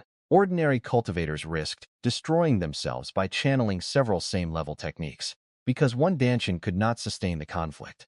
Each exquisite heart allowed Xiao Feng to activate another technique simultaneously without shattering meridians or losing control. At full completion, 9 hearts could power 9 emperor-grade attacks together, turning one cultivator into an entire battlefield. 1,000 dream years carried Xiao Feng through the 2nd level and created 2 additional hearts beside his original dantian. He could now sustain 3 major techniques at once, although he lacked emperor-grade attacks worthy of the scripture's full support. The Cloud Elephant Treasury supplied 2 useful substitutes among thousands of lesser manuals clicked from its destroyed vaults. Heavenly Evolution Sword of All Creation offered a supreme-grade art perfectly suited to the upgradable Shui sword. Thunder Desolation Tyrant Star matched the purple thunder body, gaining natural amplification from Xiao Feng's transformed meridians. Cloud Elephant Heavenly Might Slash filled the third position, giving him sword, lightning, and saber attacks for different situations. Using Emperor-grade support for supreme-grade arts wasted potential, but imperfect weapons were better than facing Imperial assassins unprepared. Another 1,000 dream years mastered the combination and taught Xiao Feng to maintain all three exquisite heart attacks simultaneously. He awakened at dawn, selected an empty field, and tested whether dream mastery transferred smoothly into his physical movements. The Shui sword answered Heavenly Evolution perfectly, releasing layered sword light that cut distant stone without touching nearby trees.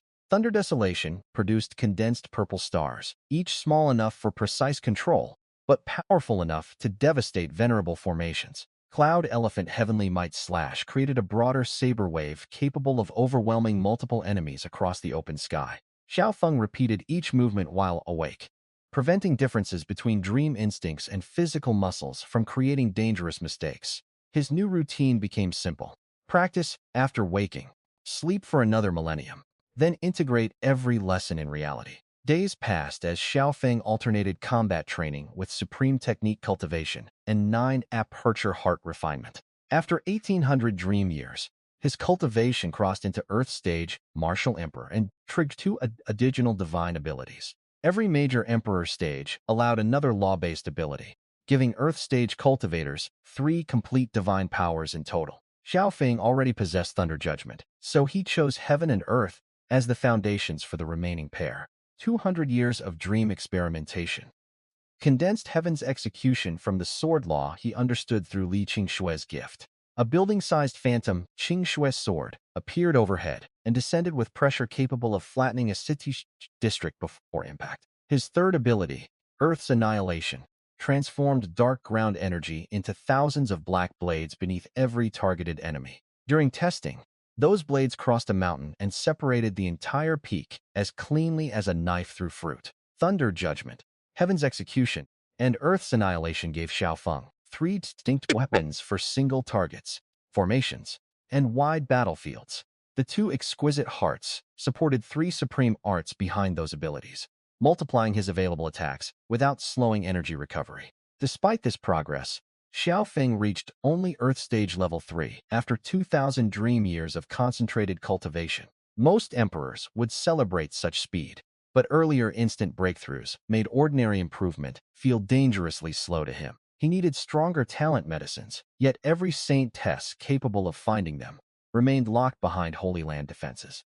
Xiao Feng nevertheless continued training, because waiting for perfect resources would only give Xia Donghai more time to prepare. Each morning began with real-world practice, ensuring techniques learned through dream centuries remained stable inside his waking body. He repeated Heavenly Evolution Sword until the Shui sword followed, thought itself instead of requiring a deliberate movement. The weapon's upgradable nature adapted to his growing Emperor energy, avoiding the damage ordinary blades suffered beneath such pressure.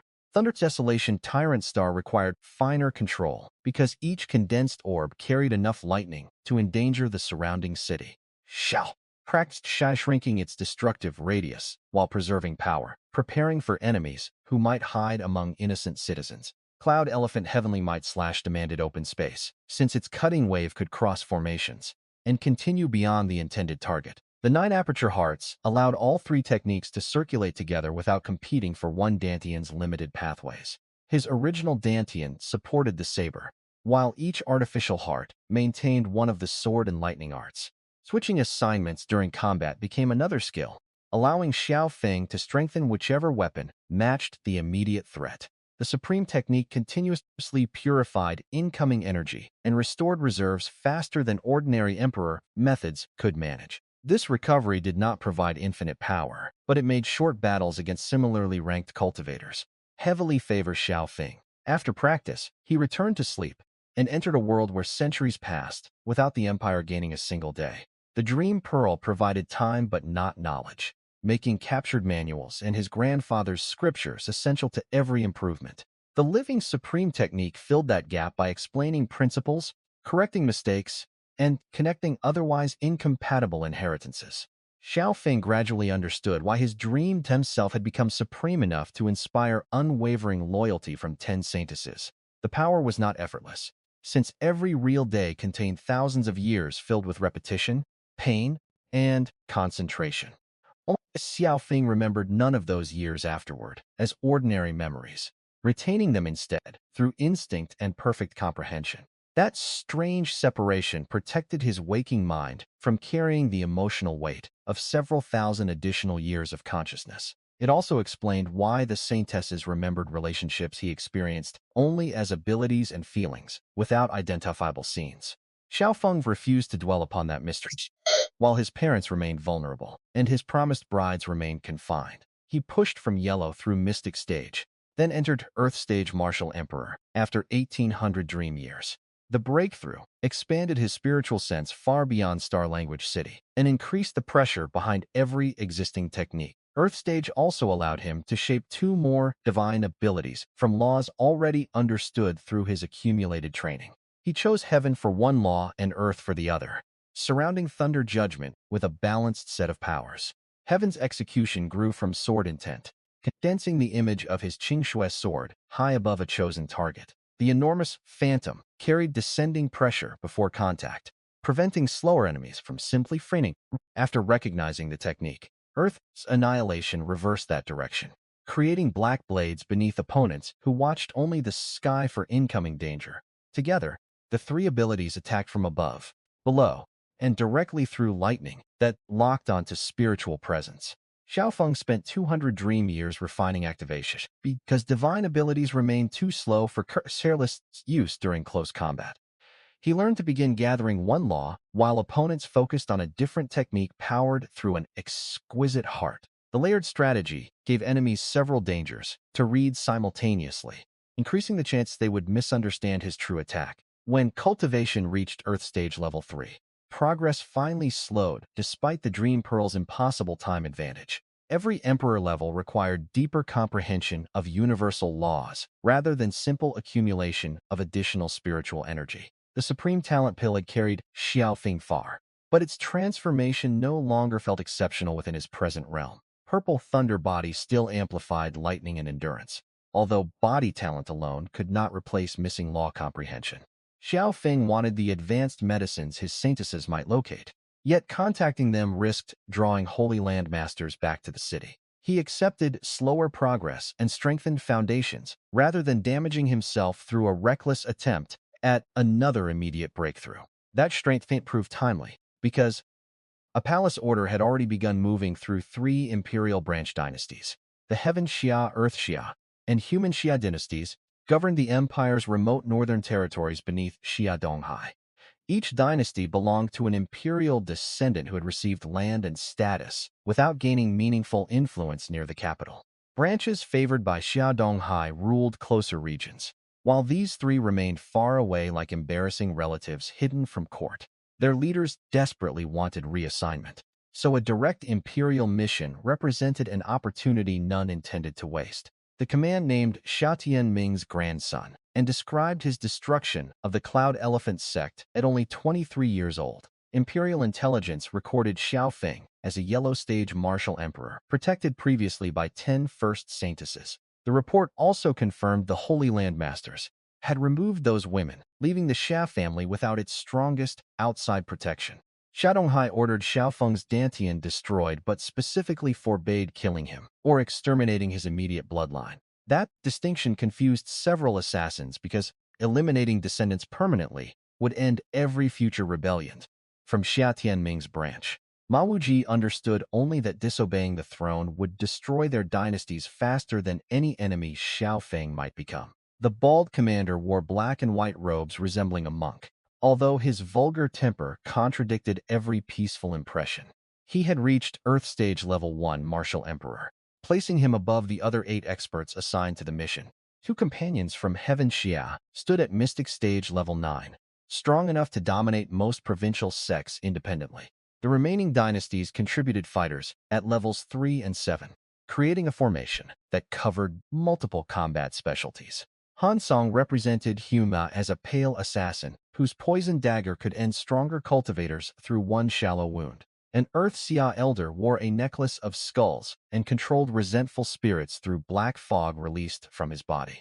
Other members carried a spear, metal gauntlets, a barbed whip, and defensive artifacts chosen for coordinated Emperor combat. The youngest-looking invader suggested killing everyone anyway, arguing another talented descendant would otherwise create the same mission later. Ma Wuji stopped him because Xiaodonghai's precise order indicated the surviving bloodline served an imperial purpose. The commander knew the throne had transplanted Xia Tianming's innate emperor body, but avoided questioning how that theft remained useful. The truth was darker than ordinary political caution, because Xiaodonghai wanted the discarded branch to produce another valuable body. Destroying a descendant's Dantian prevented immediate rebellion while preserving children who might inherit the constitution in a later generation. Xiao Feng's family had unknowingly lived as livestock, protected from extinction only until the palace harvested something worth stealing. None of the 9 invaders felt sympathy, since capturing Xiao Feng could purchase advancement, treasure, and access to imperial resources. Their 3 dynasties selected the strongest available trio each, sending 9 martial emperors against 1 reported yellow stage target. Such overwhelming force removed any need for subtlety, so they approached Star Language City together at maximum speed. Ma Wuji complained that the mission interrupted his pleasures, revealing he considered royal violence more inconvenience than responsibility. The Skullless Elder hoped Xiao Feng's unusual body could join his private collection, a statement his companions preferred not to examine. Han Song demanded basic respect for imperial blood even while preparing poison intended to cripple Xia Tianming's only grandson. Ma Wuji repeated the plan. Enter, quickly, destroy Xiao Feng's cultivation, obey the order against killing, and leave before complications arrived. The others agreed, because none imagined their target had advanced another major stage after the intelligence report left Star Language City.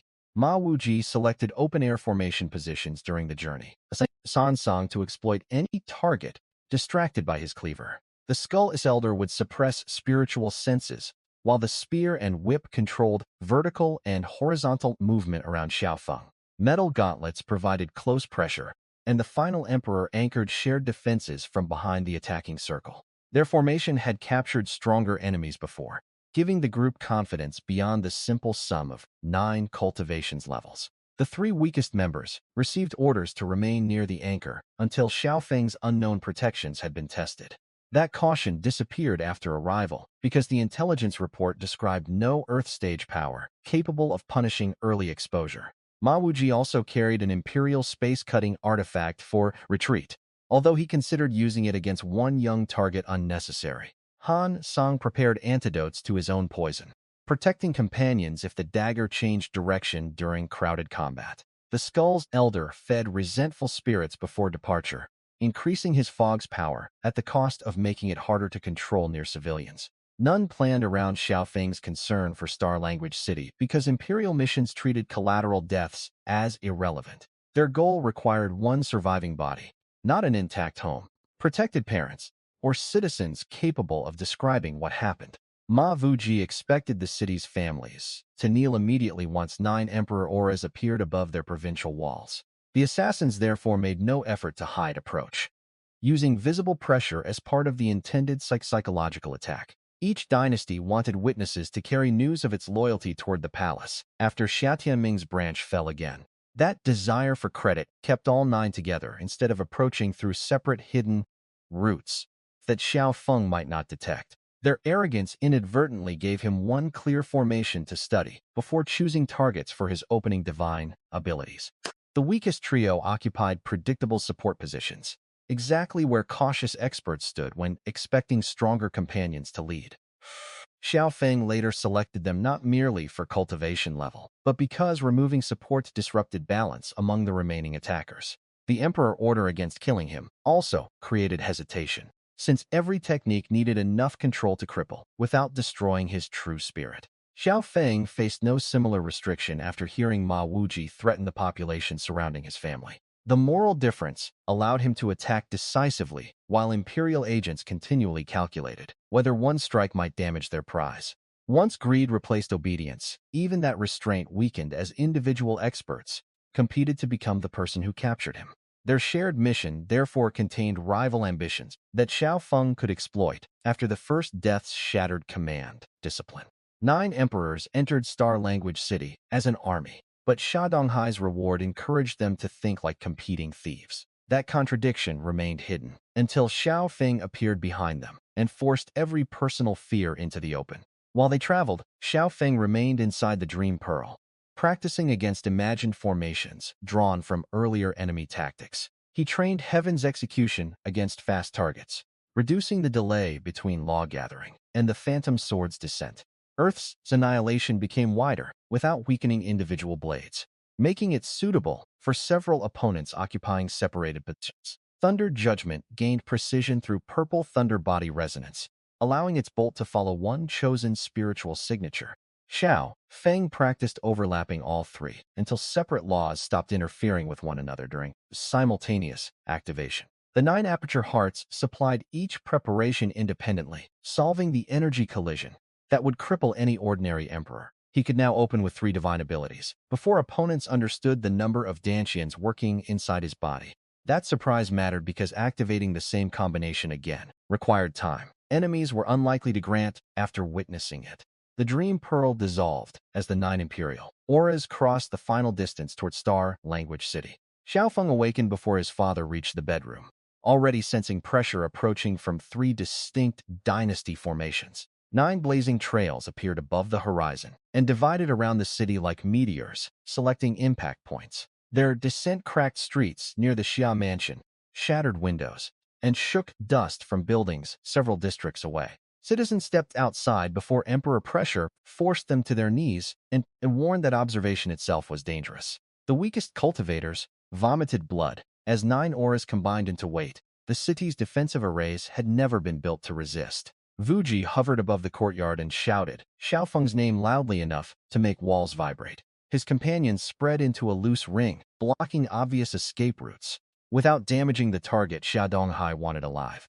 Severing family heads recognized the Xia mansion as the center again and immediately feared punishment for their past association. Some argued Yun Shui's survivors had returned, while others understood only dynasties could deploy so many emperors together. The 2 leaders who had abandoned Xiao Feng during Yun Shan's attack prepared excuses before knowing who might win. Inside the mansion, Xiao Feng's father gripped the emergency jade slip, despite knowing it could not stop 9 emperors. He rushed toward his son's room and ordered immediate flight before the invaders closed whatever routes still remained. Xiao Feng scanned the sky through spiritual sense instead of reacting to the fear surrounding the city. He counted 3 Mystic Stage Level 3 emperors, 2 Level 7, 3 Level 9, and Ma Wuji at Earth Stage Level 1. His own Earth Stage Level 3 cultivation surpassed every attacker individually, although their numbers and emperor-grade techniques remained serious threats. Xiao Feng assured his father the situation was manageable because retreat would expose everyone unable to follow through torn space. The city lord repeated that 9 martial emperors could not be called manageable. But Xiao Feng vanished before the sentence finished. Phantom dream steps carried him beyond the mansion, without releasing the obvious pressure of an emperor taking flight. Above the courtyard, the invaders searched the building and found no trace of their expected target inside his room. The Skull Elder questioned whether Xiao Feng had escaped before their arrival, despite their immediate departure after receiving orders. Hansing dismissed that possibility because few cultivators could outrun 9 coordinated emperors across an entire province. Ma Wuji interpreted absence as defiance and threatened to kill Star Language City's population if Xiao Feng remained hidden. The threat violated their official restraint, but revealed how quickly Imperial agents expanded limited orders when ordinary people stood beneath them. Xiao Feng answered from directly behind the formation, close enough that every attacker realized he could have struck before speaking. All 9 turned together, shocked that no spiritual sense had detected his approach, or the movement technique carrying him there. The first contradiction to their report appeared before Xiao Feng released any cultivation, turning contempt into cautious attention. He welcomed them politely because guests traveling so far for his destruction deserved a memorable gift from the Xia family. Then Xiao Feng activated 3 exquisite hearts and assigned 1 divine ability to each independent energy source. Thunderclouds formed without warning, swallowing midday light until purple lightning became the city's brightest remaining illumination. A colossal image of the Shui sword condensed above the formation, its point carrying crushing heavenly pressure downward. At street level, darkness rose from broken stone and transformed into thousands of narrow blades around the invaders' shadows. Three separate laws appeared together, forcing experienced emperors to identify several killing fields within a single breath. Sansang recognized the impossible number of divine abilities and shouted that Xiao Feng had already reached Earth stage. Ma Wuji accused the intelligence report of being wrong, then ordered everyone to scatter before the abilities finished locking targets. The warning came late because Xiao Feng had selected three weakest enemies during the moment they turned toward him. Heaven's execution followed a human Xia emperor whose defensive artifact opened above rather than against the descending sword. The phantom blade shattered that artifact, body, and true spirit in one continuous strike through the air. Thunder Judgment targeted a second level 3 fighter, matching his spiritual signature despite a desperate sideways teleportation. Purple Lightning crossed the new position immediately and erased him before any companion could redirect the bolt. The third weakest emperor rose from the ground, briefly believing he had escaped the black blades waiting below. Earth's annihilation followed his ascent like a reverse storm, surrounding every route, with edges formed from law energy. He begged after seeing the other deaths, but the blades converged before surrender could change the completed attack.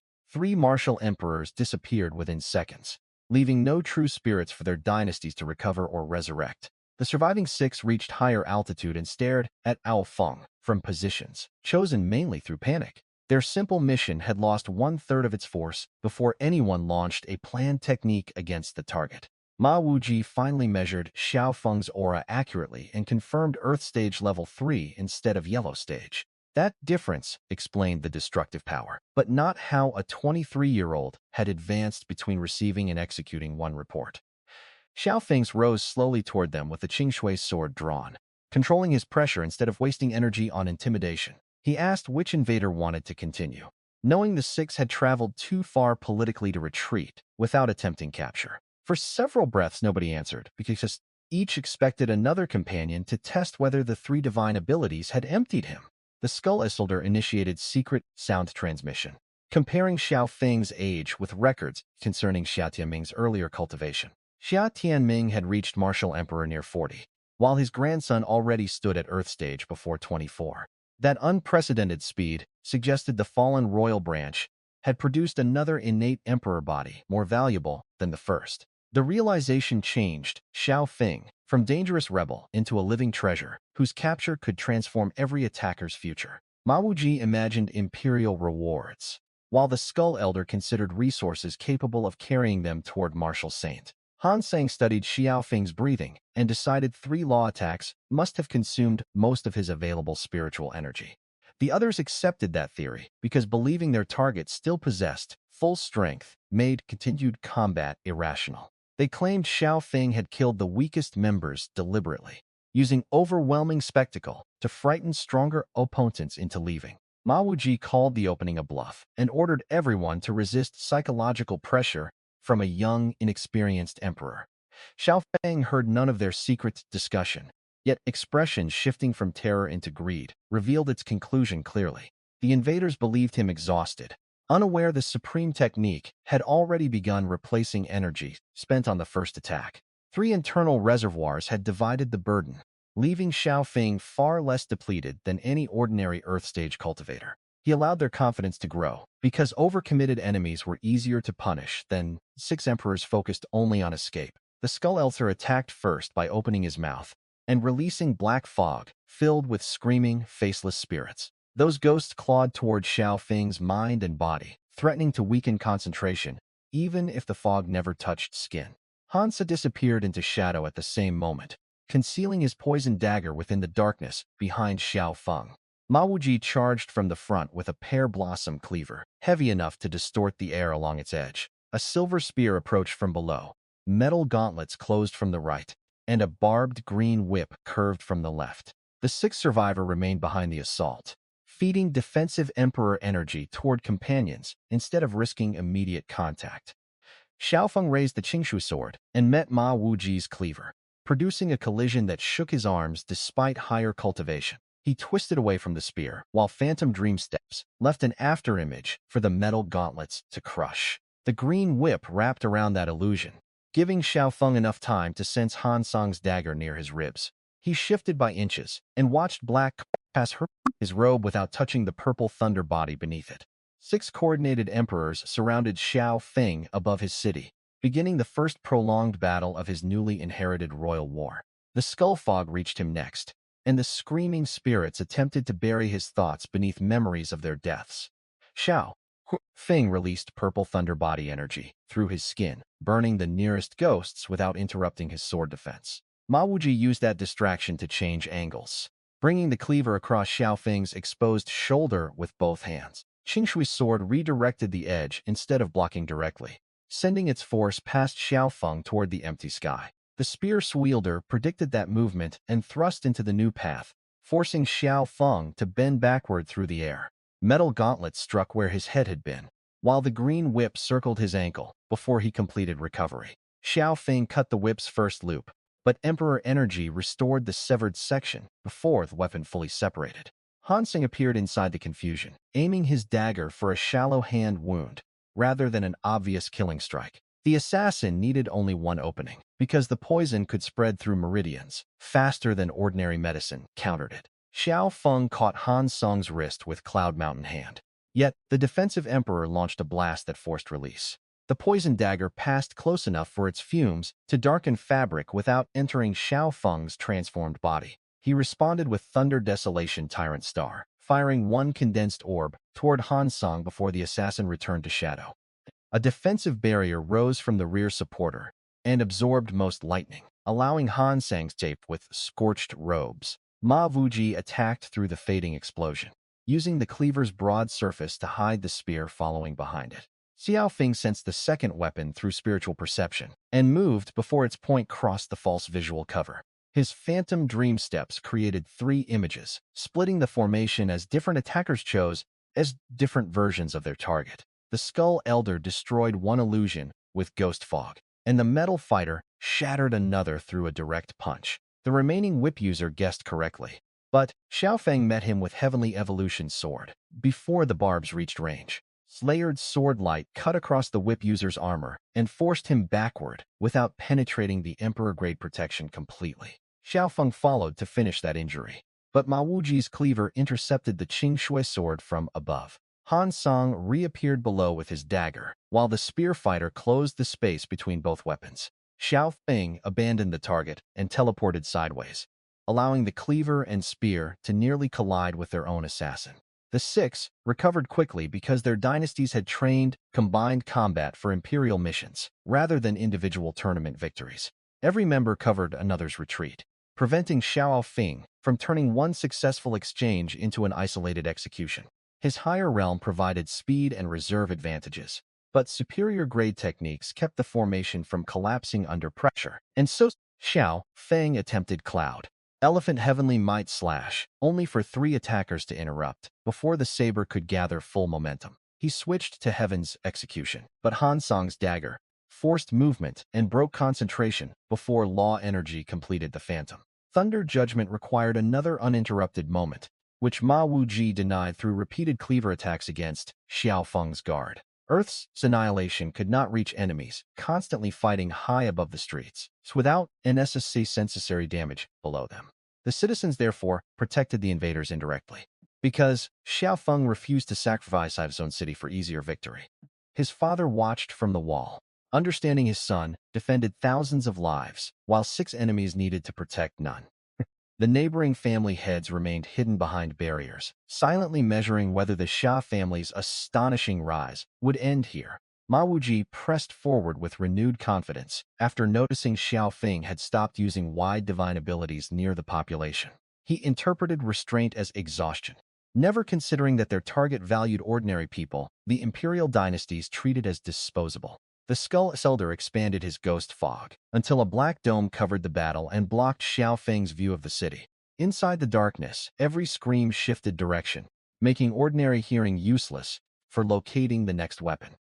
Xiao Feng closed his eyes and relied on spiritual sense, detecting the spear's energy before seeing its silver point. He turned the Shui's sword vertically and guided the thrust aside, then struck the spear wielder with Cloud Mountain hand. The palm broke several defensive layers and sent that emperor tumbling beyond the fog, with blood across his chest. Xiao Feng pursued, but the green whip wrapped around his saber and pulled him back toward the formation's center. Han Song's dagger crossed his neck, missing only because purple thunder energy accelerated Xiao Feng's final movement. A shallow line appeared upon his collar instead of skin, showing how close one poisoned edge had come to ending everything. Anger sharpened Xiao Feng's movements, yet he refused to chase Han Song blindly through shadows where the assassin held advantage. He released several Thunder Desolation stars around himself, forcing every hidden attacker to reveal position or risk touching the lightning. The Skull's Elder strengthened his fog against the orbs, while Ma Wuji cleaved two apart before they reached companions. The remaining stars drove Han Sang and the whip user outward, briefly breaking the 6-point pressure around Xiao Feng. He used the opening to attack the wounded spear wielder, targeting the one injury already created through Cloud Mountain hand. Heavenly Evolution's sword light struck the same defense from several angles, cracking armor that had survived the first attack. The rear supporter transferred energy again, repairing the barrier quickly enough to prevent the final sword line from entering. Xiao Feng realized that Defender acted as the formation's anchor, converting 6 separate experts into one self-correcting system. Destroying the anchor could expose it, but reaching him meant crossing 5 attackers, positioned specifically for protection. Xiao Feng feinted toward the spear wielder and allowed Ma Wuji to predict another attempt against the injured member. When the cleaver shifted to cover that side, Phantom Dream Steps carried Xiao Feng in the opposite direction toward the anchor.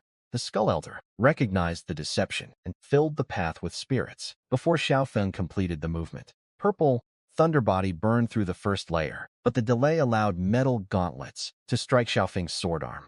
He absorbed the impact without losing Shui's sword, then answered with a knee that broke the gauntlet user's breastplate.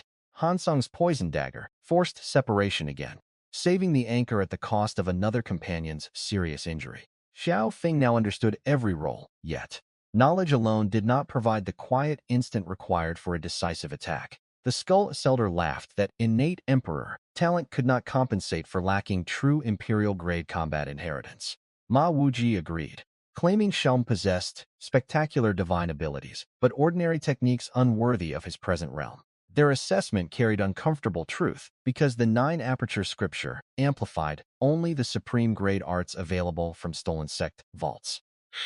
Xiaodonghai's direct descendants began cultivation with Emperor-grade libraries, while the betrayed branch rebuilt itself from whatever enemies left behind. Xiao Feng refused embarrassment because his grandfather had reconstructed one priceless inheritance while dying without resources or support. That scripture had created 2 additional hearts, and those hearts offered a method the invaders had not yet imagined. He deliberately slowed his attacks, encouraging the 6 emperors to press closer after mistaking preparation for growing exhaustion. Ma Wuji entered first, swinging the cleaver through one afterimage and following immediately toward Xiao Feng's actual position. The spear wielder recovered enough to attack again, while the whip closed behind Xiao Feng to prevent backward movement. Metal gauntlets approached from above, and Han Sang's shadow spread below, leaving only one apparently safe direction. Xiao Feng took that route exactly as expected, allowing the rear supporter to launch his first offensive technique. A golden net unfolded before him, designed to suppress movement, while the other 5 weapons arrived from every side. At the last instant, Xiao Feng used Cloud Mountain Hand against empty space and changed direction through the recoil. The net captured his fading afterimage, and Ma Wuji's cleaver tore through an illusion instead of Xiao Feng's body. That failed trap brought all 6 closer together than at any earlier moment in the battle. Xiao Feng activated both exquisite hearts fully and directed 3 streams of Emperor energy into separate supreme techniques. The Shui's sword released Heavenly Evolution light first, forcing Han Song to defend rather than disappear into his next shadow. Thunder Desolation stars surrounded the Skull Elder, preventing his ghost fog from expanding around Xiao Feng's preparation. Cloud Mountain Hand struck the wounded gauntlet user again, sending him into Ma Wuji and disrupting the commander's cleaver rhythm. The formation separated just long enough for Xiao Feng to rise above every weapon and draw the captured Cloud Elephant Saber. He poured original Danshin energy through the blade, while both artificial hearts maintained pressure against the strongest interrupters. Cloud Elephant Heavenly Might Slash began as a narrow line, then accumulated surrounding wind into an expanding wall of force. The technique had once chased Xiao Feng through his courtyard, but Dream Mastery revealed its broader original application. Instead of locking one target, he released the complete inheritance across an area containing all 6 Imperial Emperors. 9 aperture power amplified every layered current, pushing a supreme absolute art toward the destructive authority of Emperor grade. The Black Ghost Dome split apart before the saber wave reached its creator, restoring daylight above Star Language City. Han Song felt the technique first, because assassins survived through recognizing lethal danger earlier than ordinary fighters. He shouted that Xiao Feng had hidden another trump card and ordered everyone to scatter rather than attempt a direct block. Han Song dissolved into shadow immediately, abandoning the formation before Ma Wuji could decide whether retreat was necessary. The anchor withdrew upward with his golden net, while the spear and whip users turned towards separate escape directions. Ma Wuji and the Skull Elder possessed enough speed to outrun the wave's center if they ignored their weaker companions. Xiao Feng released Emperor pressure onto 3 Mystic Stage fighters, making the air around them feel like solid stone. Their movements slowed visibly as the descending weight prevented teleportation from completing before the saber wall reached them. The trapped emperors called toward Ma Wuji, asking their commander to block the attack or remove the suppressing pressure. Ma Wuji had already reached safer distance, yet sacrificing 3 dynasty allies would ruin his authority if witnesses returned. He bit one finger and used blood to summon 4 enormous white wolves covered with black Imperial runes. The spirit beasts charged the saber wave together, intended as living barriers, strong enough to create an escape opening. Xiao Feng answered through the exquisite hearts, without interrupting Cloud Elephant, Heavenly Might Slash's expanding momentum. 5 Thunder Desolation stars curved around the wave and struck the summoned wolves from directions Ma Wuji could not cover. Purple explosions broke every spirit beast before contact, scattering charred forms across the Twa battlefield beneath the main technique. With no barrier remaining, the saber wall crossed the 3 suppressed emperors and ended their resistance simultaneously. Bodies and true spirits separated under the same force, preventing the Imperial branches from recovering even one fallen expert.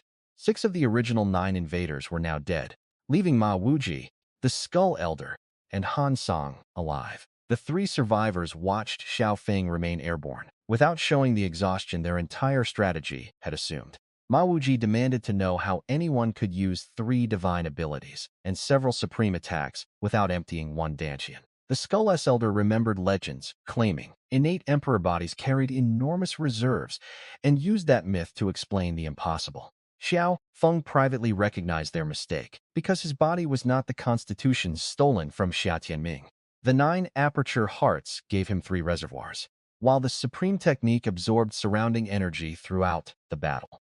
Each completed exchange, therefore, replenished part of its own cost before the invaders could accurately measure his remaining strength. The battle had never been fair, but the advantage came from a dying grandfather's scripture rather than Imperial blood talent alone. Xiao Feng turned toward the 3 leaders and allowed friendly calm to return to his expression. That smile frightened Han Song more than open anger, because 6 dead emperors already defined what followed Xiao Feng's patience. Ma Wuji attempted another secret transmission, but neither companion needed explanation after seeing the commander glance toward escape routes. Han Song prepared his shadow method. The Skull Elder gathered black fog around himself, and Ma Wuji reached for space. Their simultaneous retreat abandoned every promise to Xiao Donghai, proving Imperial loyalty ended where personal survival became uncertain. Xiao Feng considered using Thunder Judgment on Ma Wuji before the spatial tier opened completely. Han Sang's shadow had already divided into several false trails, making immediate pursuit vulnerable to a poison ambush. The Skull Elder's fog spread downward toward buildings, threatening citizens if Xiao Feng answered with a wide law attack. Ma Wuji sliced space and shouted that their next visit would bring strength capable of killing Xiao Feng. The threat sounded hollow because he delivered it while diving into the opening, without looking back at his companions. Han Song vanished through shadow in another direction, prioritizing distance from Xiao Feng over returning beside his commander. The Skull Elder transformed into ghost fog and flowed toward the horizon before the black cloud could become a target. 3 survivors escaped through 3 separate methods, preventing one pursuit from reaching all of them before they scattered. Xiao Feng almost followed Ma Wuji because the Earth Stage leader carried the clearest route toward the Imperial force behind them. Then he looked down and remembered. His parents remained inside a city already attacked through misleading tactics several times. Another hidden expert might wait for Xiao Feng to leave, turning pursuit into the distraction Yun Shui once used successfully. Protecting Star Language City mattered more than punishing 3 enemies, already terrified enough to abandon 6 dead allies. Xiao Feng allowed them to escape and descended slowly while scanning every district for unfamiliar spiritual signatures. He found frightened citizens, damaged streets, and broken formations but no second Imperial squad hiding beneath the battle. The pressure disappeared as he controlled his aura, allowing thousands of people to breathe normally after the Emperors left. Family heads emerged from shelters and stared toward the sky, where 9 Imperial experts had surrounded one young cultivator. Some asked whether the attackers truly were martial emperors, because accepting that answer made Xiao Feng's victory difficult to understand. Others counted 6 deaths and immediately corrected anyone who still called the Sha heir trash. The same leaders who once abandoned his family now praised Xiao Feng's talent as though they had supported him from childhood. One slapped another for using the old insult. Suddenly presenting loyalty after victory made betrayal dangerous.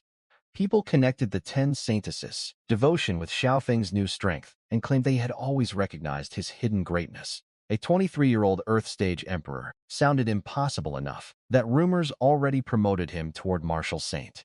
The deserters remembered running during Yun Shui's attack and understood that decision had cost them a place beside the region's rising power. Xiao Feng ignored their regret and landed upon a quiet section of the city wall away from the gathering crowd. His father ran toward him without caring about dignity, guards, or the blood covering Xiao Feng's damaged clothing.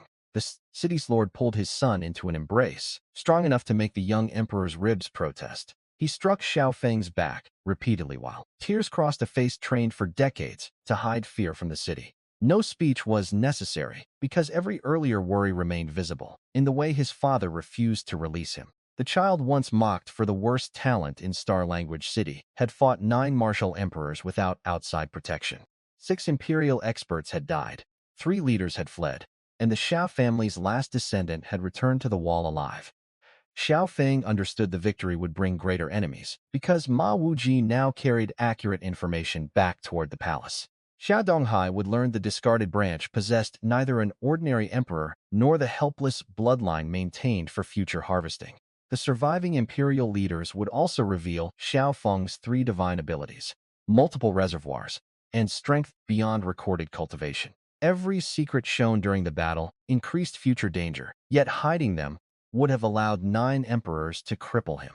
For the moment, Star Language City remained safe. His parents remained beside him, and the first Imperial attack had failed.